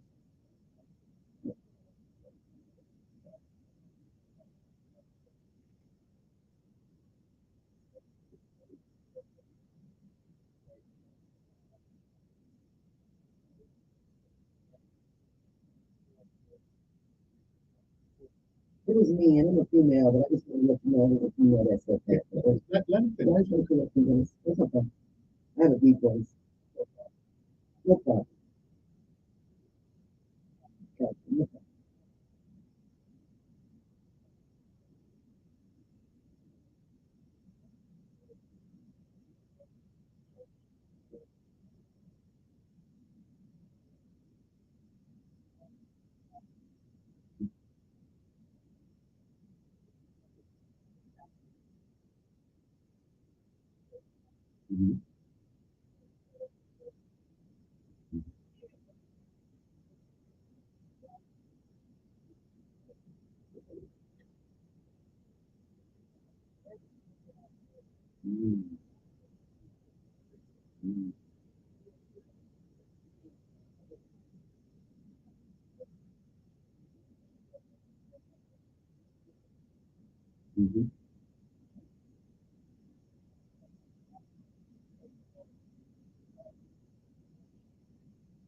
Yeah, that's what I'm saying. So I agree.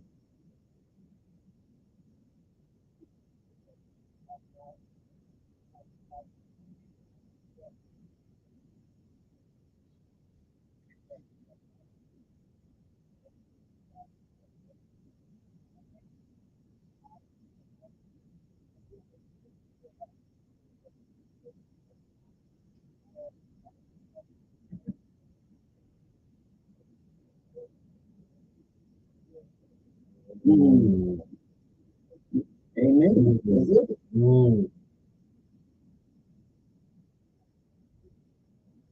I remember that. Oh yeah. That was my It's a lot of churches around here that got gay pastors. So. That was my premise. And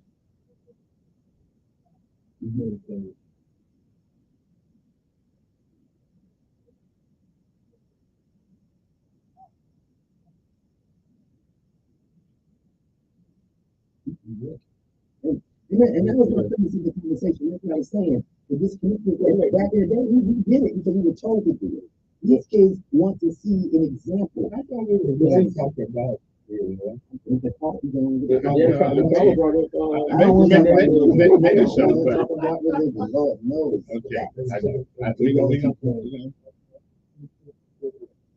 But that was the biggest thing Because none of us are ever going to be thoroughly astute in that. Well, or not only astute, but in agreement.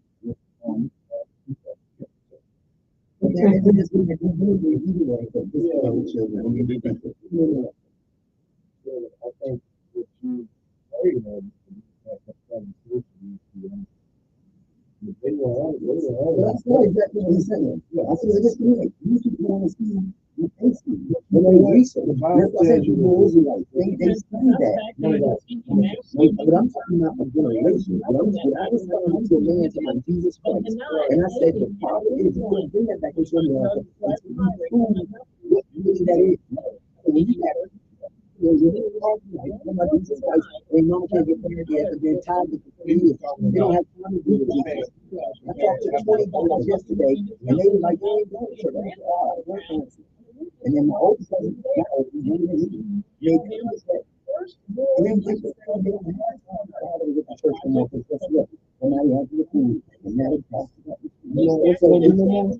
They don't work no more. They don't know. That's the disconnect. Until you prove that to these kids that you need to community like come to my house, not gonna get to my bread and I'm gonna come to that. Don't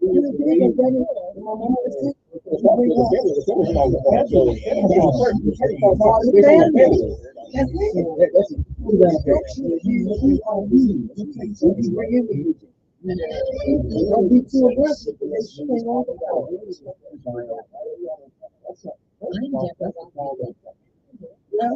I'm saying the church is suffering because the family has suffered already. It's a trickle down effect. You got churches who make money without tithes, right? We're having people out of business. But then those same young men who have children and their mothers bring this grandchild to that church, no one says a word. So that's a disconnect. So who's going to, that's the world you're supposed to nurture.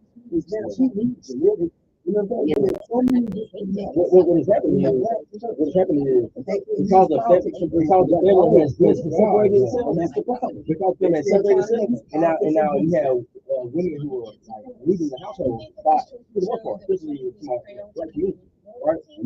So guess who the church is trying to lean towards, not the man no more, the woman now. So therefore, it's just the whole, everything's out of whack, everything's out of order, and at least disconnect the kids. Well, it could be back and forth. You're too far to the left. It would never be. It would things would never. I got hope that we can train our children, relationships.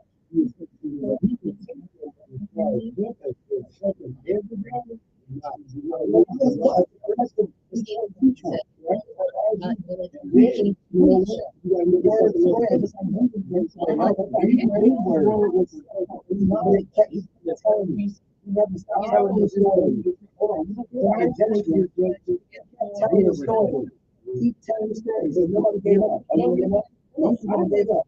And that's what I'm saying. We all think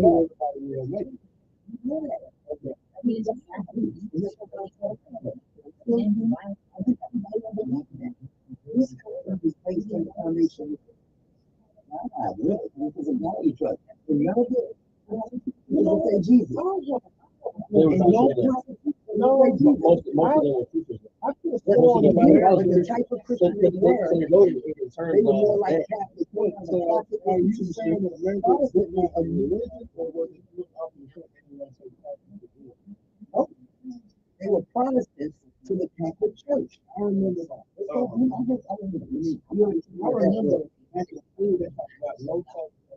That was the Tea Party when we were here. They still belong to the group. Before we get back on the air, I get all kinds of complaints that we're talking about. Y'all gotta talk one-on-one. Y'all gotta have one of them. I ain't talking about let me hear. Now we can put on right now. Yeah. But I ain't talking about right now. I'm talking about when we're on the air. Yeah, you did. I ain't talking about that guy. I ain't talking about him. Come on, you can't even be quiet now. Let the show go on. It's got to be ordered to. You won't even let me finish my sentence. I'm just saying, you bring the same regular conversation every time. Because you keep doing the same thing every time. No, you're not. It ain't great if nobody understands what you're saying. It ain't great though. If nobody can understand what we're trying to get out there, it's not a great conversation. I'm saying let everybody. You won't even be quiet now. Why are you yelling? Because you won't let nobody say nothing. It ain't the answer. I'm just trying to get it out. I don't. My person will go down. But you won't be quiet. Look at you now. I'm just saying, calm down. You won't let me finish my sentence. I'm not aggressive, but it's not a good conversation. When you let me get it out, you can't have a good conversation if nobody can understand what we're saying. And when everybody goes like this, and I just it sounds like a word fight. It sounds like we're fighting up here rather than having a conversation. I got. So, these are the rules. One person at a time. Please. One person at a time. It's got I ain't talking to anybody. One person at a time gets on the process, then the other person can respond to that. We cannot go I don't care.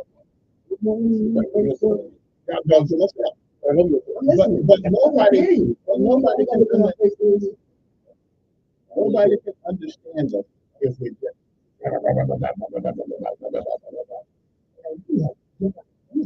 I'm gonna be sunshine. You are ever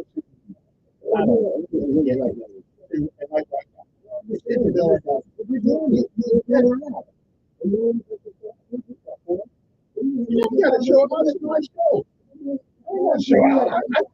No, but you just said you don't need to. You get mad because you want part of the conversation. You haven't talked to Alan yet.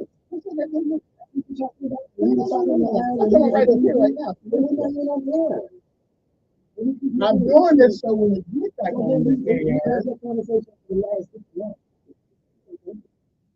Because you keep doing the same. I don't think you Let me ask you a question about my perspective and what I said about the generational gap. With the conversation, if you think how can I communicate with the people all about why would I wait for growing up and then talk about it? I mean, talk about it while they're on the internet. That makes no sense to me. Let me hang up and then we go. Okay, I can hear you. We're going to continue. You got to follow my rules. My rule is how we do that. We're having a conversation right here. We're going to talk before. I'm listening. We understand that.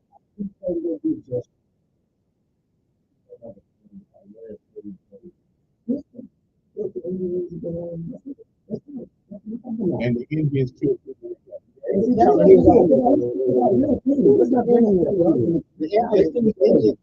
were not the first people. They killed each other. Like that's not like making it like a river running on the island. You took land. They took land all the time. Whoa, didn't happen. Your audience ain't the audience I'm talking about. I'm talking about my audience.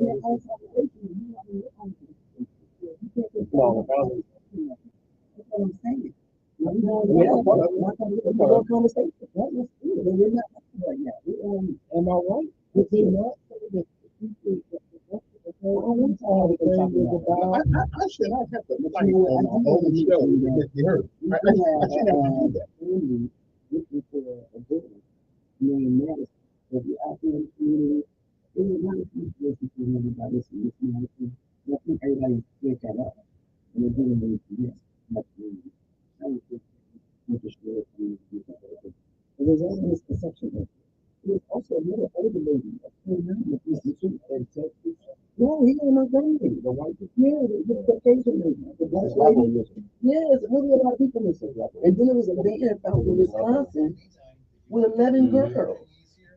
11 girls locked into you all with Arizona tags. And everybody's saying that it's working straight north of Arizona.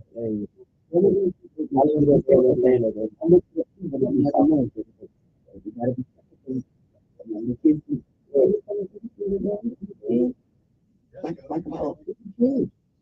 Well, here's the rules. We all talk one at a time. One at a time, we talk. We don't talk over each other. Okay. Can you handle that? Nobody got no again.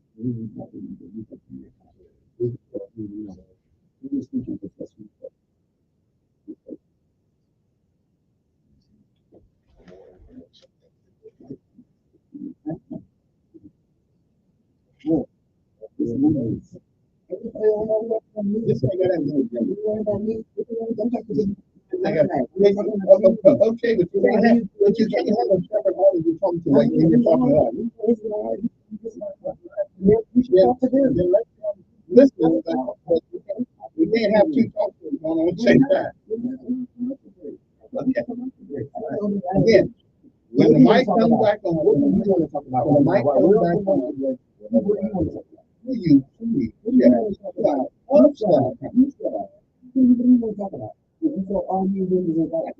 in my life, what do you want to talk about?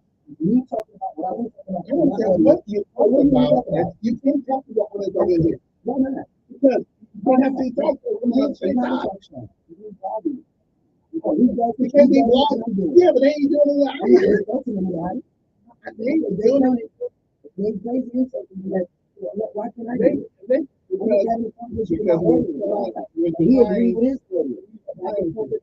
These guys are not talking to their audience, but they're on the air.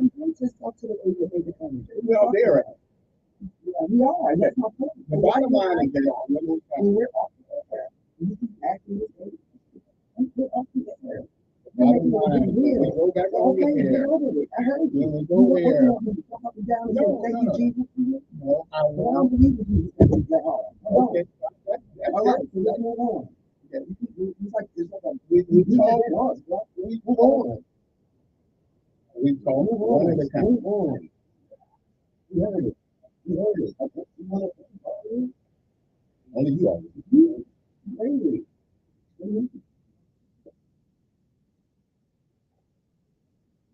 And we are back. Good morning, everybody. Hope that they find you well. Let's just suppose it is for about table coffee. You know, people's livelihood, their psyche, their attitudes about life, and the situation to be in. And nothing has affected us recently as much as the election. Some people are all depressed about something. And other people are just,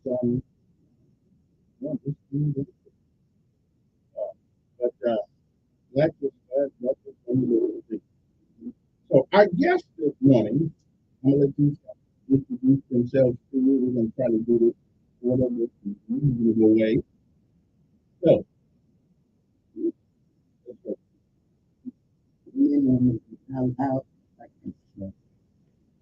good morning, ladies and gentlemen. I'm joined with a couple of engaged with the subject. A lot of these issues that are facing today, we're looking at the election, the experience, the honors, the faults, and not only just the results, but what do we do now? How do we move forward? We're doing this. I the campus Twitter show on Facebook. How to Facebook, how topics related, talk about it. Like, especially about things that we individually noted throughout the results as well as why they ended up here. Hopefully y'all enjoy the conversation and call in again. Everybody calls it Constitution, original. So, I would say that really can't.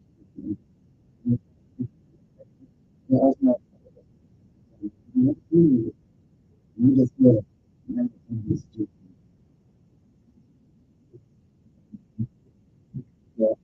Let me know better. Okay.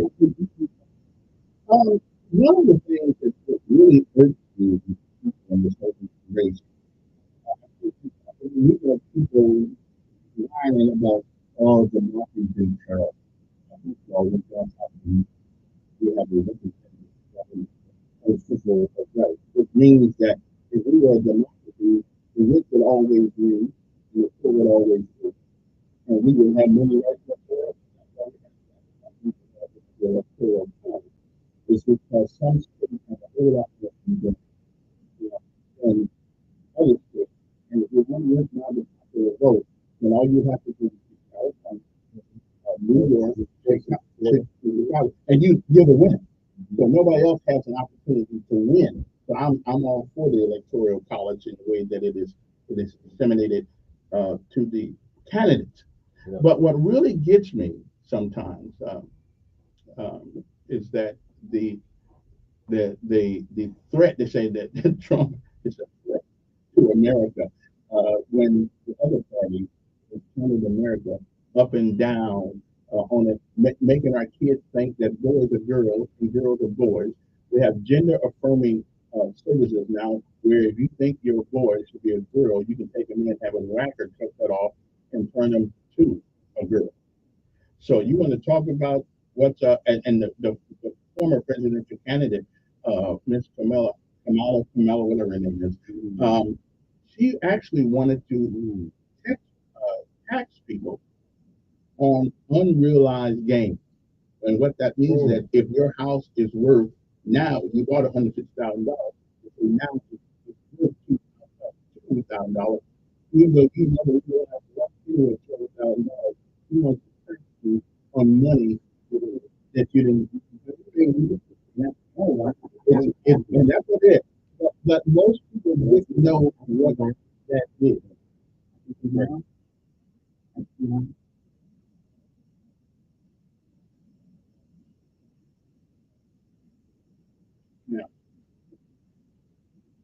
Yeah.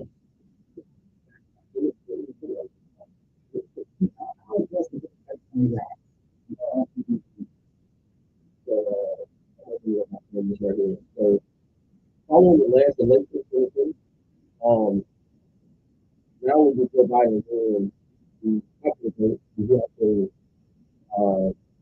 there were certain states, like California, for example, where most of the counties were doing it, right?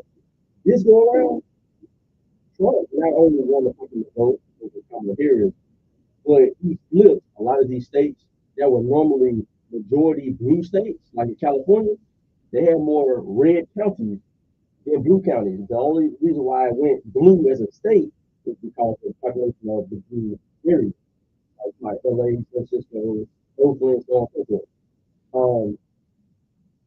That should give the Democrats eye opener because for the last several years, really the whole Biden presidency, we have seen them push America so far to the left that what they've done is alienated the average American. Like most Americans agree with basic common sense and universal laws in the field. And so they feel so far, they're so out of touch with reality, that they're so power driven rather than people driven. And what Americans have realized is that the Republican Party is opposite to the radicalized left throughout the country. Now, like I said, California, also New York. If you look at the map of New York, mostly red counties. The only reason why it went blue as a state, you have New York City, you have your cities like Buffalo, Rochester, the bigger cities are blue. But most people in Americans are not going to the blue side, the Democrat side. And that's something that I didn't know. Well, I'll tell you like this. This is what I thought. I really feel like this there's a mockery of this when I say that. You've got the Democrats have really fell apart when Joe Biden took office. I see the Republican Party fell apart back with 8 years ago after Trump left, because a lot of Republicans started to. And it's been a mockery on both sides. Given this week is a mockery of the Democrats, this week is a mockery of the Republicans. And what's so wild is that I don't think we really needed to run debate because the so far everybody's lives. I feel the longer they kept dragging this thing out, the more it was mentally discouraging people from voting. I think that we need to, and as Americans on both sides, I think we need to leave entertainers out the way. Um, I think we need to leave celebrities out the way, and let's start dealing with the hardcore issue on what it is we're trying to do to move forward together. And so, like, I don't think it was a good look on behalf of the Democrats. Let's just start with the Republicans. Bringing out a 70-year-old man like Hulk Hogan ripping off his shirt after he had just had some situations with WWE for using racial slurs. I don't think that was a good look for the Republicans. I mean, the man that is an icon in wrestling represents, him out of your party. Well, let's flip it up. I don't think opening up your show as a Democrat with Megan Stallion and great message on the film. So and it's like I said, this is just me. I would personally for just what your vision is. Bump the entertainment. I didn't need Herschel Walker or Hulk Hogan or Elon Musk telling me to vote for Trump, just like I didn't need Barack Obama cracking the whip on black people or who was this like this? I didn't hear them. There was a lot of celebrities on both sides. A lot of celebrities. If you put the celebrities out the way, if you were to ask the average person what they run on, unfortunately, a lot of people have to make this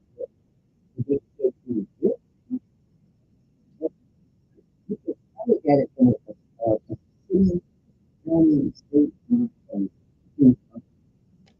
as an active Democratic member, because as Kevin said earlier, we're not a true Republican or Democrat. Most Americans aren't true Republican Democrats. We're not card-carrying members, right? Mm-hmm. And that may be a factor, but we lean towards whatever, right? But I think it's more about pandering, right? I think what failed to be that we pandered our way through the country for so long. None of these people are really making money. Doing what the government is really doing for the country, they don't feel like they get revenue. My grandmother made $2.35. I'm not accepting it, right? And then my I'm not accepting that. So you have to come a better person. Yes, that's what you got to bring up how much you spend. How much you spend on China. Those are things that every American deserves. All of American race, no matter what you say, or whatever, you never get it. It doesn't matter. So fundamentally, we told our people, don't tell me I'm going to get it. I'm not. I'm never going to. Right. Hold on. I don't want to be confused about who's talking. This is actually something I was thinking about. So I just want to make sure that when we look at the Democratic Party as a whole, as a member, we failed out. In my county, we had 30 positions for person. It's only one person. But guess what? I got text messages and I text the executive members of the Democratic Party trying to locate them to ask them when the states are qualifying, and even other incumbents, whether they we like open, or are we actually trying to expand it? So just judge it. This is how it's trying. They say, oh, can't say no. Right? I ain't talking about personal things. I'm talking about fundamental concepts that they could go wrong on. We didn't have one Democratic judge on the whole state of Alabama. We got the criminal cases up here. Everyone that I lecture and never so that you can maybe make sense. If you tell me that restriction, if you don't have to do it, then the Democratic Party need to take that thing. So that was natural that after the big one coming. And all of a sudden, they set it up. They knew from the beginning. That's how this whole conversation, that's why this thing is so high at the beginning. Because when we have to deal with a vice president that no one gave a vote for the primary election to become our next candidate for presidency as opposed to outlaw. It felt like we had no choice. Even though we as Americans really get choices, it wasn't fair. And with the great was in the industry. So who's next? So you didn't come out. I don't even think that she doesn't stand for one of those things. You're not right. On community out here fighting. These communities, as my mother is, like African American people are. Look at the disappointed. I ain't been to like one gas station in Alabama and seen no. But I haven't seen any East Indian people or even Pakistani people who are going to vote for it. But these people, you don't see them out here thinking that. Those are traditions of God. You do a thing like that. Correct. Good morning on there. Morning.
On there, and I tell you somebody that did need to be on there. Kevin, you might want to have him on your show. Give him a call. Is Lorenzo Sewell, the was a former drug, and he has a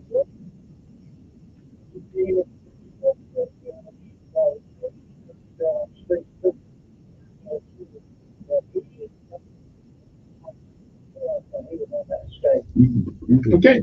Hey, appreciate the call. One thing I have to ask. You said you wrote in names on yeah, Sunday, yeah. You wrote in names, and the ballot when you wrote the names, there was nobody there before you wrote the names. Oh, Republican. So that's what I'm saying. Oh, Republican. Okay. We got distracted guys. Every year we go through all these conferences and we're supposed to strategizing who is like just like we do president. We have to vet people. That means we holding something. We're not letting go. We're not educating the people that do the future up and available. And you qualify judge so and so, and you out of this county that's been working with this judge for 20 years.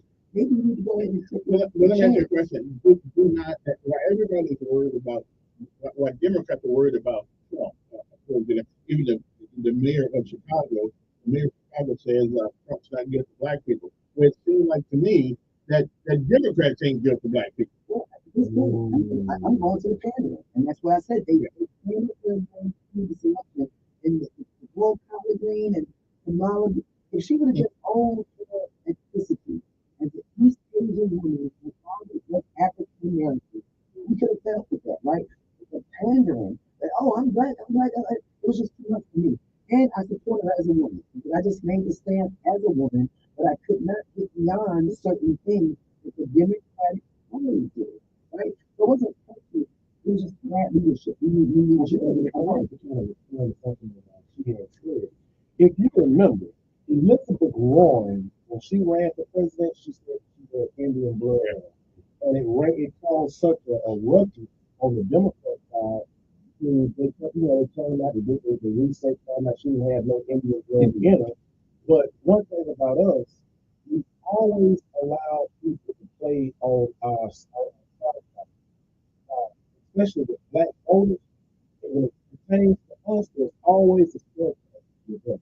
Like you said, cut off your food stamps, or your head and back. And so stay intelligent. It really does. It really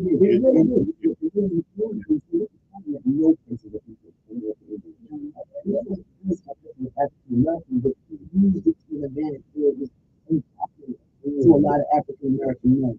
Then when you go to stores, when you go to stores and you run across East Indian people, are they the most wealthy people? And I don't think so. If you go into stores and you're dealing with transactions, they can become argumentative. And so it becomes like the good they support their people. And that culture themselves don't believe in the leadership. Now, the pandering part. So on the left, we mentioned the Republican Party is so close. How many independents on the Republican side campaign? Other than Hulk Hogan. Anybody name other people? Mm-hmm. You had Hulk Hogan. Let's see. You had you had the Undertaker, another wrestler. He's the mayor. He's the mayor. No, Kane is the mayor. And that's another wrestler. Okay. You also had Linda. I mean, you had a lot of people.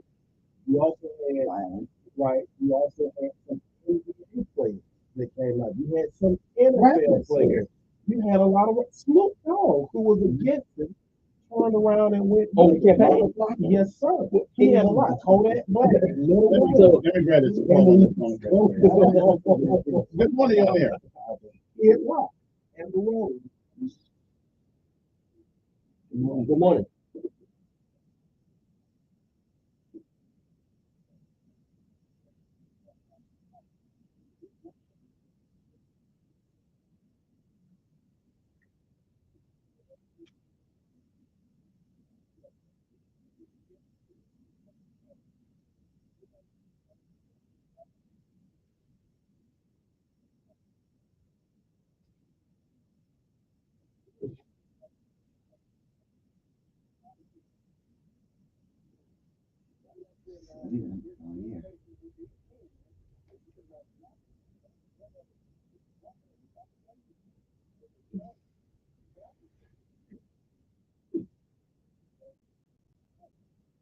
Thank you.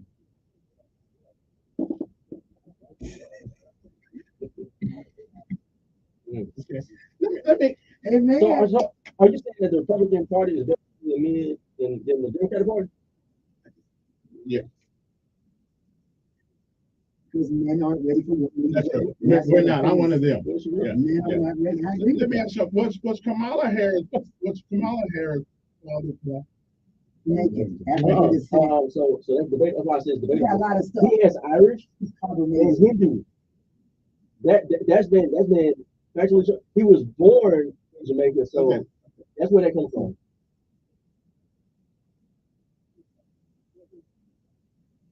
hear what you're saying, brother. Amen. He got a black. Let me take one more call. Good morning. It's 9:33 in the morning. Good morning, y'all. I was on. Good morning.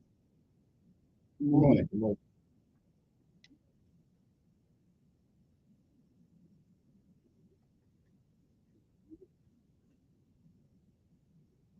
Mm. Yeah.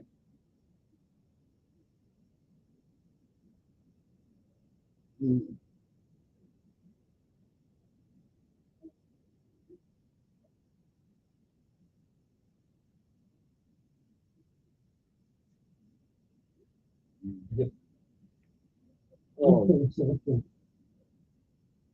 So let me ask you a question. Let me ask you a question real quick. So when you're saying that they set her up for failure, Trump was in office before they took over, right? And he already had certain policies in place to deal with the border because during his presidency, this issue wasn't this terrible, right? So what happened from when Trump left to when Biden first took over that changed to allow the border to open? Yeah. They were set up for success. They failed. Yeah, but is she part of the? Yeah, she part of the administration? They don't part of her job. Can I Was the border? address the call? Because a lot of things with the border. And I think because can I make a statement? Can I make a statement? I think because when Trump was last president, he kept saying the wall. Remember the wall, the wall, the wall, the wall, right? So that's need the wall. Well, I get it, but that's why it was a shock to Kamala Harris, Vice President of America, that the Mexican people did not support her. Because we had a president at one time that said we want to put up a wall. So then the Biden administration kept on pandering again and said, okay, we're going to use that and pull the Mexican vote. But see, what it is, you got to go with economics in this time and day.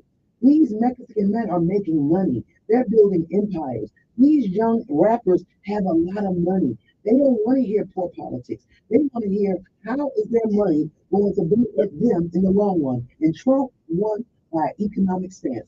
I'm gonna ask all three. I'm gonna ask all three of you guys a question here.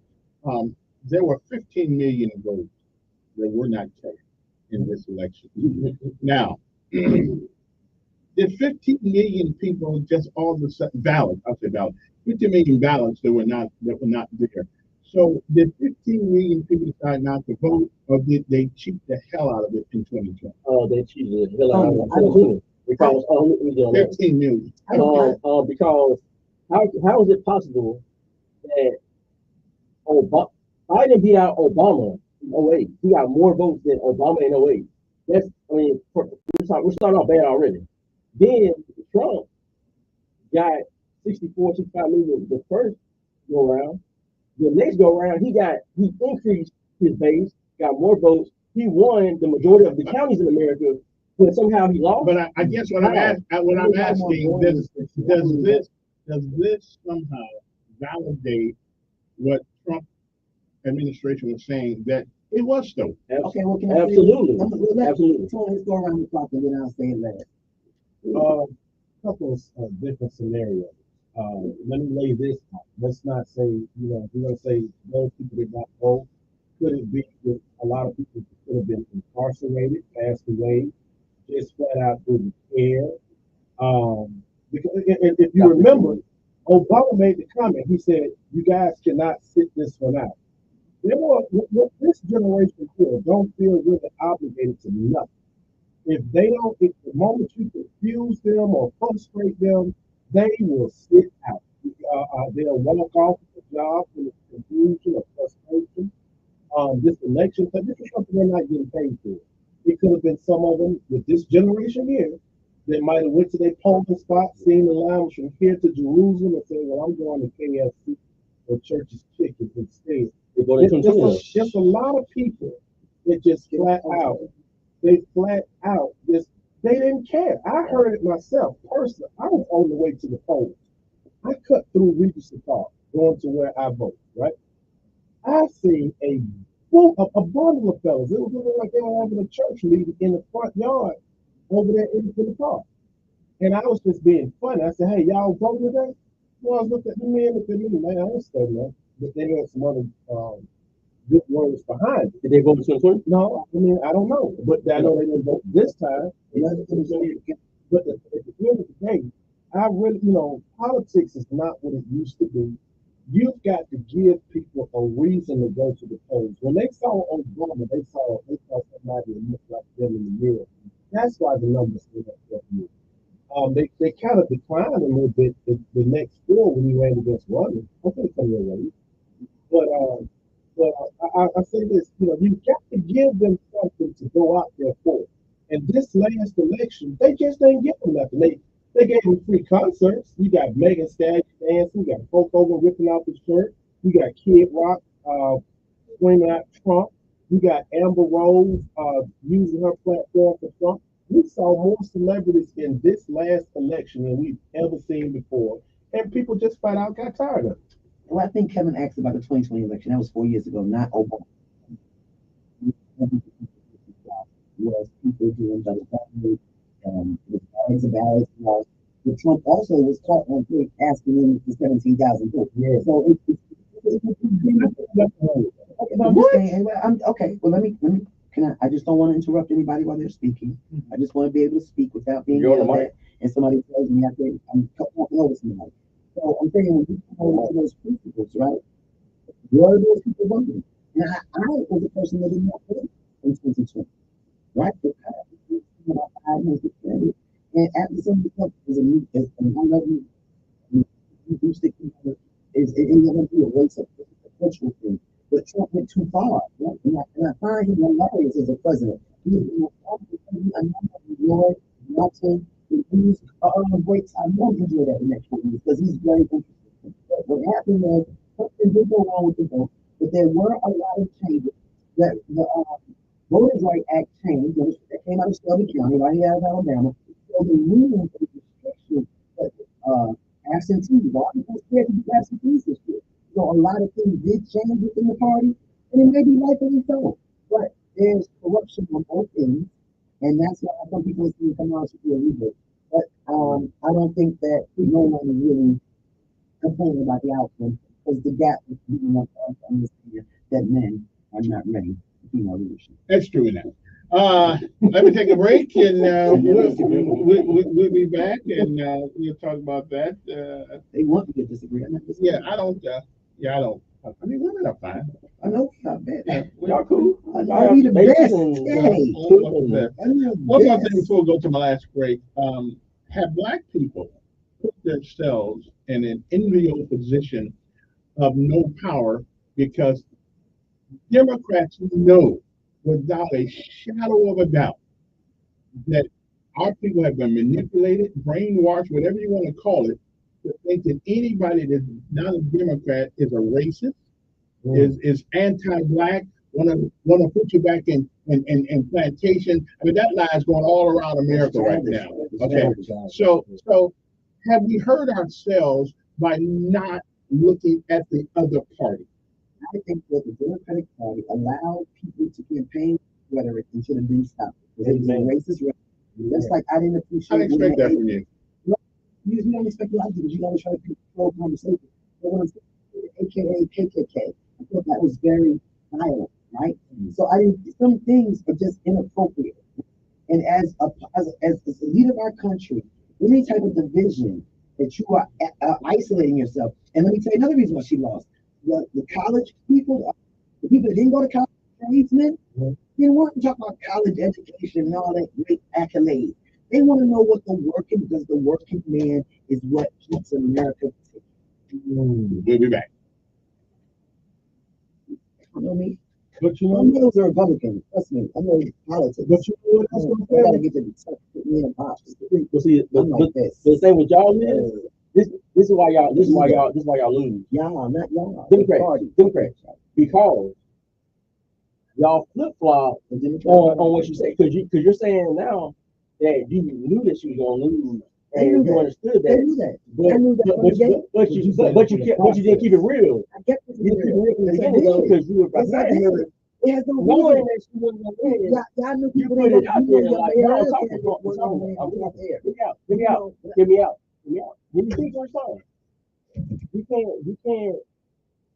You can, but what y'all do is Democrat Party, the Democrat Party, when they was listening to y'all conversation, the Democrat Party, I should be able to communicate. the Democrat Party, the Democrat Party will pander to people like yourself, and you'll push a female out there and start like she's the best thing.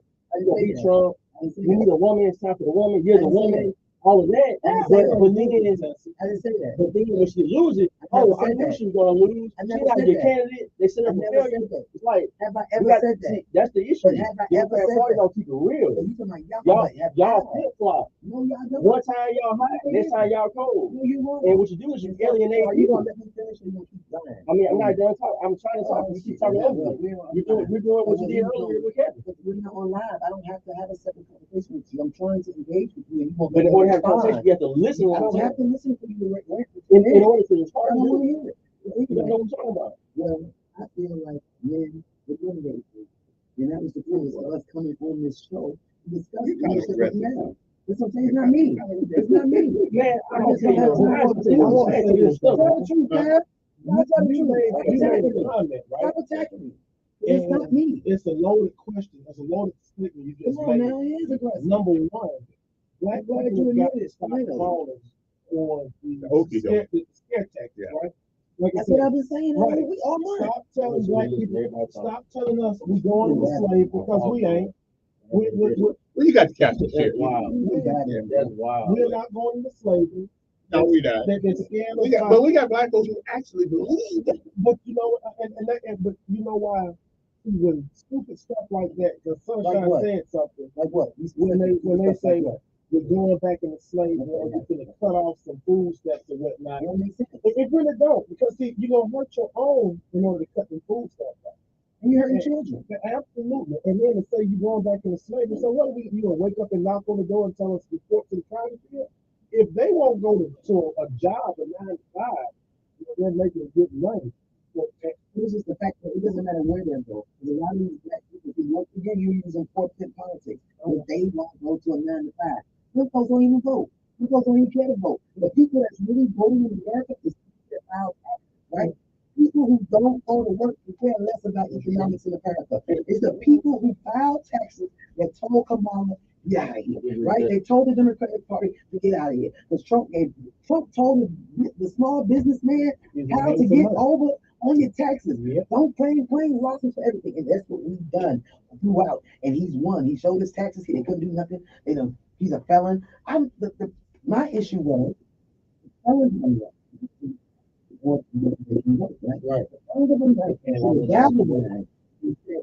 we need to restructure the American government and jobs and security because our president to be a felon. Why do we have to go through extra scrutiny? So that should have been a galvanizing point. He should have been. He's not papers though. And you got a lot of people who got children that are felons, that got mega billions of dollars in businesses that said, I can't vote for my white people for me. We got immigrants who got children, but that birthright thing won't change it up. Because a lot of these Mexican people that voted on, they want to mess up because that birthright laws are not on paper. But that is the You took the time and got out. Because we got some people that have unconscionable rights. It's things like rape, drug trafficking, state interstate commerce, small in Alabama, and you can't get a pardon. You gotta give it up. But it's just money. That's an uphill battle. That's why just not don't commit crime. But we are doing something. But we are. Even if they're easier here than the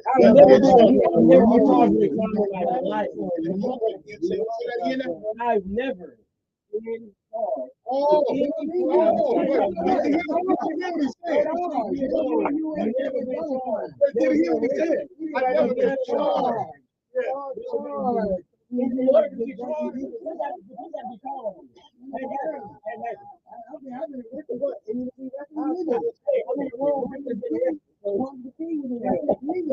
Everybody else got arrested. I haven't been arrested.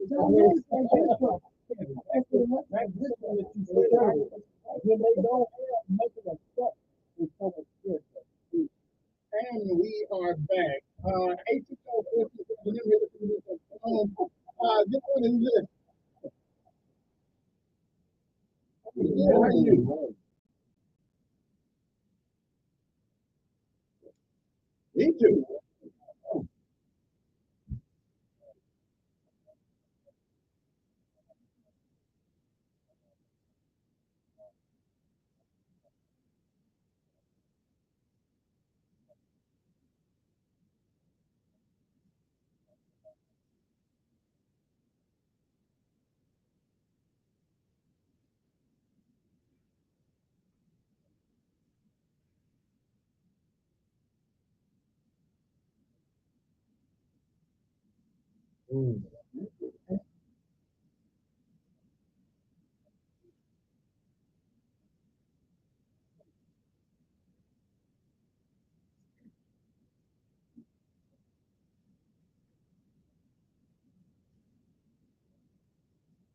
That's cool.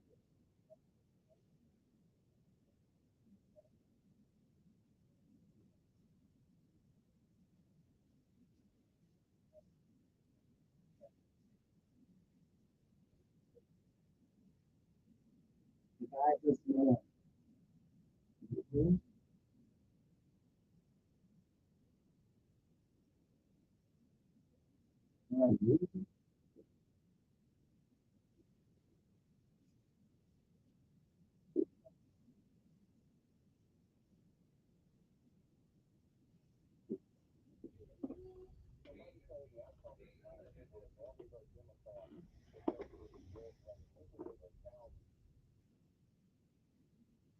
Well, you're Yeah, breaking up. your phone keeps. Can I address it since you mentioned it, since we're running out of time? And I agree with you.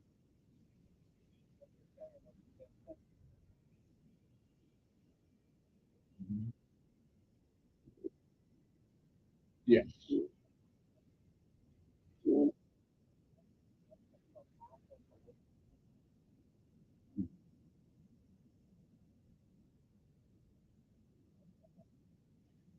And that's, I agree.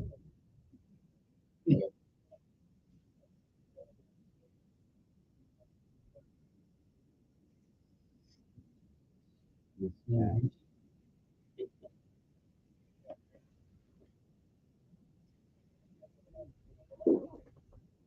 Look, yeah.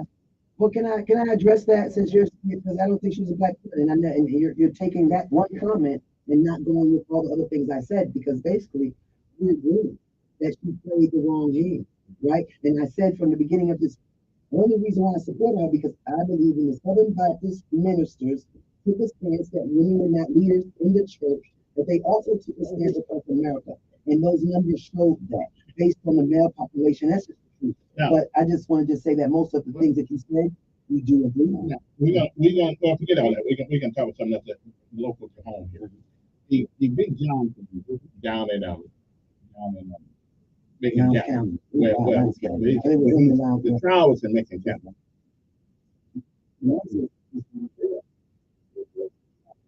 And I do want to listen to Madison. Okay. But what about the Big John? The judge, they had a mistrial on the thing down there, and I thought that was one way proven that he was going to be guilty. Is there something in the water that we don't know about?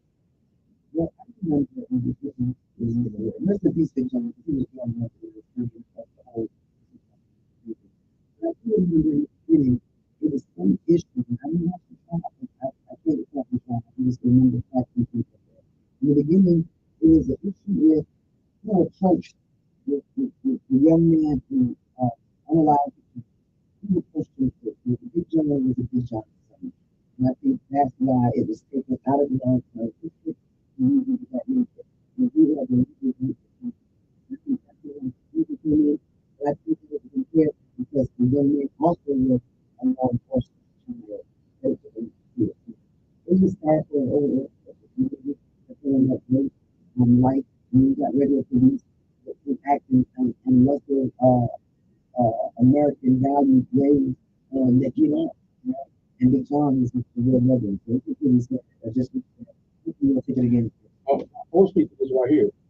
Look, we as Americans and social media and everything, most of the time you get galvanized by the videos of these students. In this situation, we don't have video. We don't see in the case what happened. What, so we only get what hearsay is put out there. So people heard what happened in this scenario, and in their mind, they fill in the blanks of how it went down. And when you do that, it's not detailed enough because when you get the report, you hear women's account, you get it from the person who, the young man, he says his side, and then the evidence is a whole other piece. The evidence also has. So I think that, we also give our opinion on something that with very little information, popular information, and we say, we found out, we were obviously in this situation, the one they overcharged for was capital murder. That was but we don't have the details of it. So there's a lot of pieces that the public don't get unless they got to hear it. Right.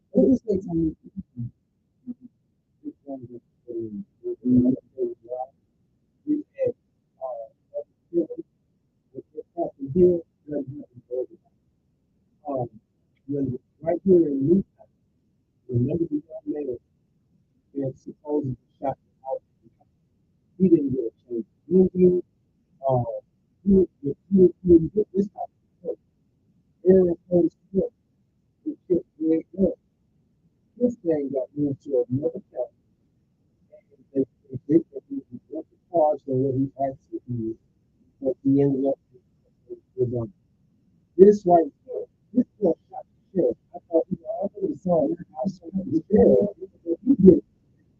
And the local convinced me that people don't know who the sheriff is. Because he was. Yeah, he was. I don't know who he make that.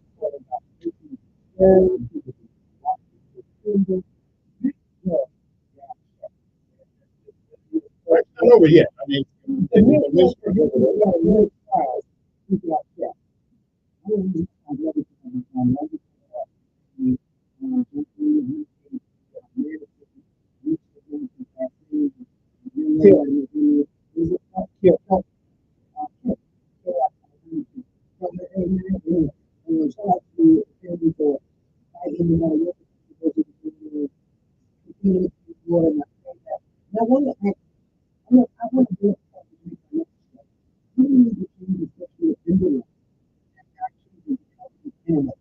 because they still run away.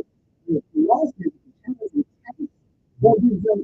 And what I don't say is the individual position is how you can fight, both hands and you can see the fight. And she went out, and at that particular time, when she got to the place, the woman said that her no left and the kid that sounds like the good. So we have to be really careful. When you go out and go back to police, you give them feedback. You don't let this happen. Like, your before they get 25 seconds.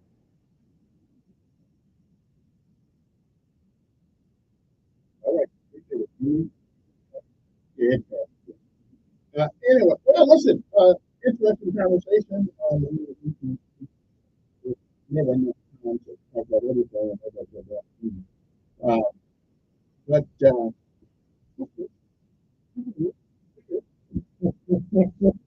all right. I'll ask you. I love him. He was the best. He was best of the two. He was best of the two. And political persecution is not unique in America. I think it's very much in this 134 counties, there were 112 to a hope. She's a hope. No, I never called her that. This girl, that was yours, she was selling it. Yeah, okay, yeah.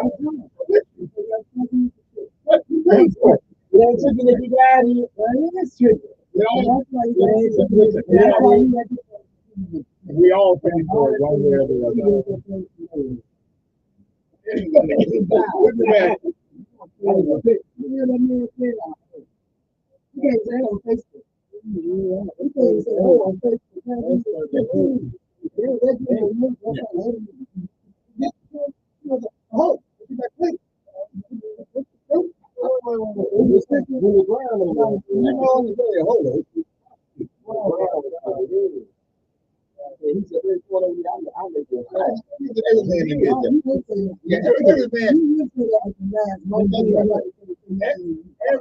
man got I don't know why we always say about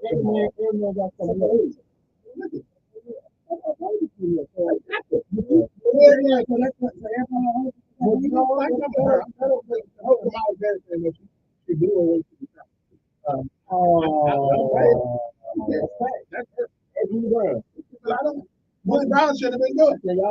Wow. And that's why I support the woman, because of ignorant comments like that, misogynistic comments like that. Her husband. No. I'm not the one that brought that. I'm not the one that brought that. Other people. The way you're saying it. I didn't. If she did something, I don't care if she did something like that. Right. We all done something when we was young. I didn't say it. Yeah. I who blew their way to the top. One of my people. We don't speak about morality when it's about I'm gonna Trump. let you ask it. They said who blew their way to the top. They say Kamala did. It is. They was having a couch party. They was having a couch party, and she was on the couch. And they want They say he gave a leg up. Little Brown gave Kamala 2 legs up. Hold on. Lord, that person like young, I don't care. Like, I don't care about Trump. If Trump is with the 1,500, that to him, Melania, whoever, I don't got nothing to do with that. Why are we? That's what they do.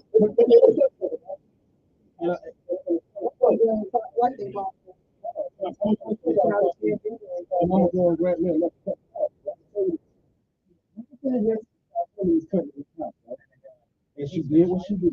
Yeah. Never told her that they never told her down. They went it big. Now, Kamala